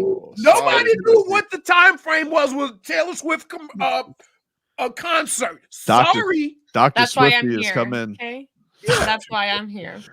Take a quick break. Back after this. Going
When I need a favor, and This isn't it. He's really picky. I'm sorry that he's being like this. He's bullying you today, Marcos. He is bullying me. Where's my Wild One song? Jelly roll and the chipette. I promise I'll get it, Leroy. I promise. A little too late now. You have one more segment, but It's not too late. It's Jesse Murph. I've said that. Oh, Jesse all right. Murph. I wish someone would have told me the name earlier. Like I literally don't know any other songs she does, J-Fig. Yeah, No, but I literally said it on the chat when you guys first spoke about it. If only No, she's from someone- Nashville, In but she has fairness- a song about Texas. In fairness, it's been a very busy chat today. Yeah, with Winnie the Pooh quotes. Yeah. That's Which more is important. crazy. Come on, gotta get the good Did stuff. she have a song about honey? Didn't know. think so. I don't know. But she's gonna be a cartoon character in the next couple of years. Because she sings like she's a cartoon. She's 19, Leroy. Dude, does she not sound like she's gonna be singing at Disney? Perhaps. Okay. All right. Cool song. Yeah. He was waiting for her adult voice to kick in. I'm just saying, that's the way she said it. She's 19. Like, you know, What do you expect? Your voice matures later on. okay. Do you have this song? Okay, I don't yet. I'm looking it up in the system. Oh my goodness. I am. I promise. I'm sorry. So let me get this straight, Nico. No. Hit song at 19 and you can't even crack rotation. Okay. All of a sudden they skate for Scary Terry. And you know what's scary? Your DNPs. Oh, Mama, we're trying to figure out rotation. It's about It's team. a cartoon. No, she's not even a real person. That's what you always say. But the reality is, no minutes unless it's in garbage time. We just need to focus on victory right now, Mama. Please. No more of this. Why don't you go have another inspirational dinner with Goran? Okay. Didn't you see? I learning from Yimi. Played dominoes with him in hotel. What did you play? Sixes, as in 6 minutes you play? Oh my goodness. What is wrong with you? When game was already over, Nico. You have been Steeler mocking you on Twitter. Remember the movie Meat Fuckers? What? What was it? What was it? Like, nobody was paying attention. They did you? Excuse me? You know Robert De Niro? Hit movie. Jinxie Cat. Oh, meet the fuckers. Yeah. That's what I said. Hey, Greg, I have nipples. Could you milk me? You don't remember how hilarious that was? Get a peeing toilet. My favorite part was when he burned the gazebo down. He said, if you had to put so much damn lacquer on it.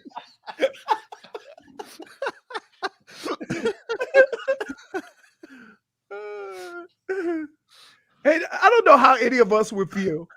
How would you feel about if your ex married you into with your husband, right?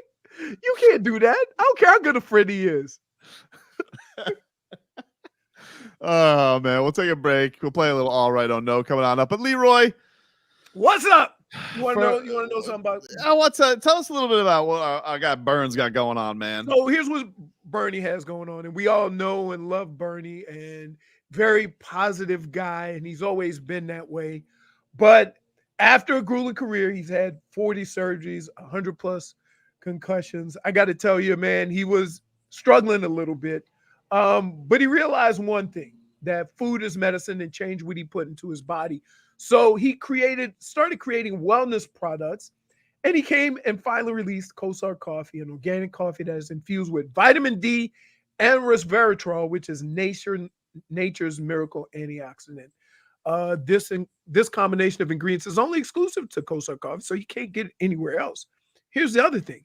All you got to do to get it is go to kosarcoffee.com, and you can get merch I have a sweatshirt and a shirt. I'll kick it tomorrow because, I want to spread all my goodies out, right? Just go to coastarcoffee.com. And as Bernie always says, you deserve to be healthy because you matter. The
pushing back 102. Always smoking something, he ain't worried about nothing, cause he ain't got nothing to lose. I got a thing for the hard liquor on ice, short days and long nights, Marlboros at the window, middle finger to the sky. All right, welcome back, everybody. Tobin and Leroy. Now, that doesn't sound like a cartoon. Cool like song. It sounds like Nashville, dude. No, not that little voice. It sounds like Nashville, dude. No Feels other woman like sings Leroy. like Remember that song, Girls Are Players Too? That's, sounds like Coi Leray. Who is that? Coi Leray? Coi Leray? Coi Leray? Yeah. Those are two names, by the way. Coi. K-O-Y. It was it. No, Very it's good. C-O-I. Intangibles. You got it. Let's get to All Right, Oh No here on a Monday. Favorite part of a Monday, let's give our best of the weekend, worst of the weekend. Here's what I got. This just came out today. I'm going to give an all right to Tyreek Hill. Tyreek Hill on Twitter with some food for thought, Leroy. You like a little food for thought? I like food. Same. Me And too. I like thinking while I'm eating food, so sure. Tyreek Hill, he tweeted out, everybody's forgetting that Coach Dan Campbell was 3-13 in his first year in Detroit.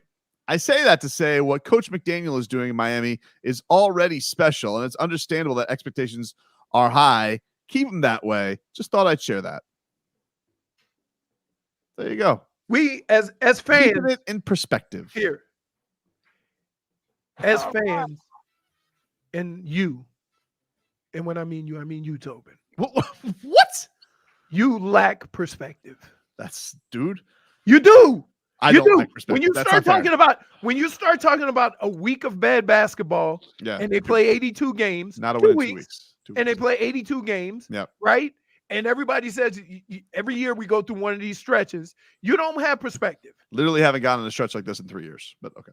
Oh, see what I mean? But they call me the perspective, dude. Don't say I don't have perspective. No one calls you that. Nobody. Stop lying. They call me that too. They call You're me that. unreasonable. You're extreme. You make these wild comments. What wild comments have I made? Okay, let's do it this way. Wait, hold on. Why is your headline a grown-up? Stop changing things. Headline. So here's the deal. There was no chance a month ago that you even consider trading Bam, Tyler, or Jimmy. Mm-hmm. And a month later occurs. Mm-hmm. And you've gone through what you've gone through. Yep. Now you can't say that. So you're trading them. I'm not trading anybody. Sounds I'm like you just don't have saying- perspective. I'm just saying, no, I have. Wait, you don't say you should trade anybody. But you have said the gig is up. It's been 5 years. I've never said that. Yo, I have not said the gig is up. I've not what said have that. you said? What have you said? I have not said that the gig is up. I've never said that. First of all, isn't it the jig is up? Oh, yeah, right? So -1. Second of all, I've never said that. All I've said was the idea that Bam, Tyler, and Jimmy need to figure things out. Being on the same team for 5 years is patently absurd. But I've never said the jig is up. Never work. Oh my I've never said that. Never The said baby aspirin. Never said See what I'm saying? that. You see why? Whatever you say, Peter Pan. Dude, you are a manipulator of the truth. That's because you didn't use those exact words. You know what? No, you didn't use those exact words. Nope. But when you said, hey, Pat Riley says you get 4 or 5 years, it's been 5 years, it ain't gonna get fixed. You want to know? I never said that. I never said that. Find the clip. I never said that. But you know what? I don't even want to do an oh-no because I'm so hurt by what you have said, which is make up just lies about me. My oh-no basically just goes to my feelings because of how you've done me wrong. And I just want to say, it's your turn. Go ahead. Oh, no. Your feelings? That's why you're frozen, because even your feelings are lying. He's not okay. It's not fine. Not fine. So my all right again is going to go to the teams that qualify for the Super Bowl. They can't get your game ball and your you can't do it. You can't double dip.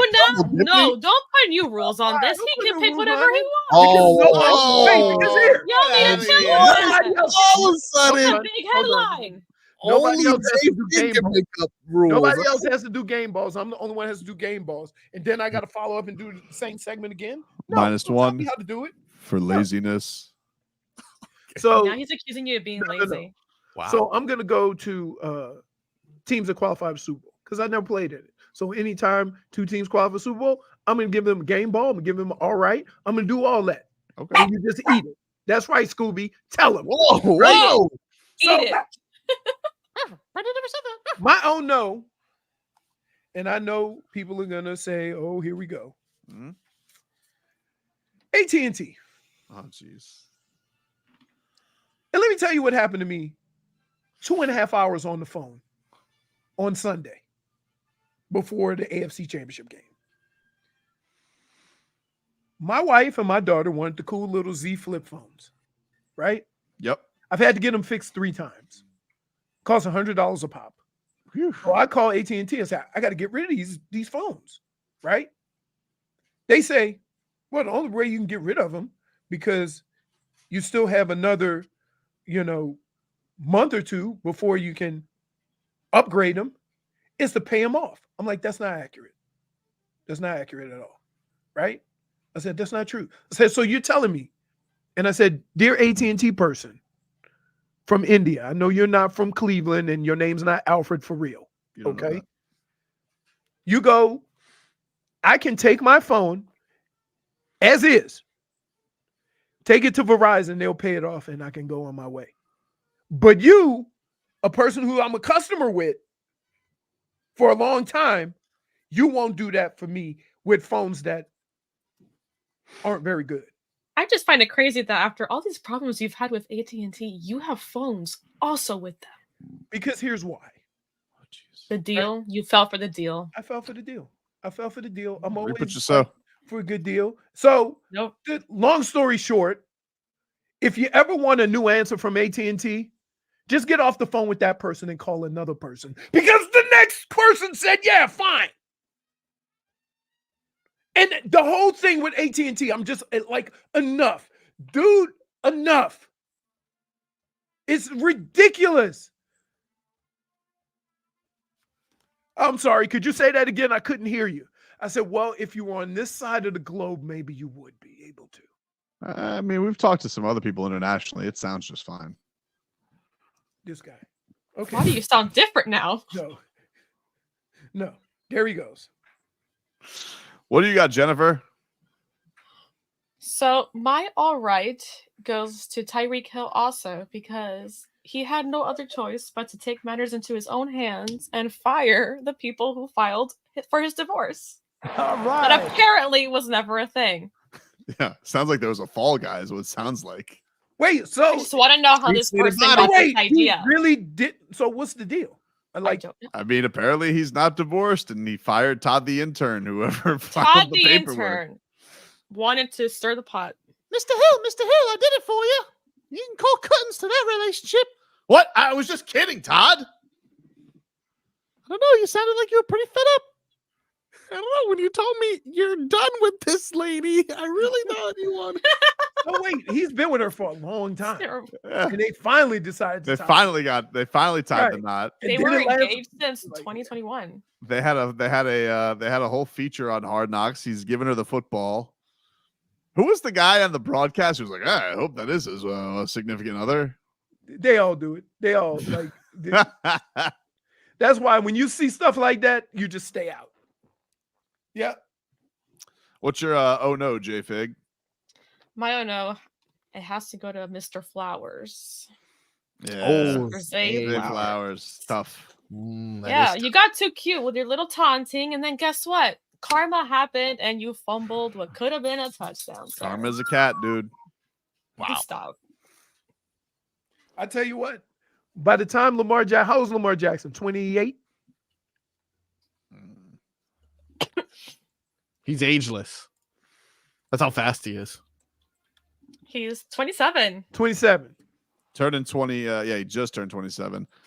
By the time he gets into his early 30s, we're not going to be able to tell him and Doc Rivers apart. Oh man. I mean, you hear he's getting hoarse. Was that a real quote or not a real quote this week from Doc Rivers that said when taking over their Giannis and Dame's team, he said, "I wouldn't wish this on anyone," because I just saw it as a graphic and I'm like, that can't be a real quote, but then it is Doc Rivers. So like he's gonna make this seem like a harder task than it is. That I got 2 top 75 all-time players. But that's what isn't that what you do when you go take over a job? Or Oh. like when somebody asks you to do it, you all right, I'm gonna do what I can, but you know how hard this is, right? Like, yeah, that's what you want. You want to soften the blow because everybody thinks it's so easy. Yeah. Marcos, what's your all right? No. My all right is very simple, dude.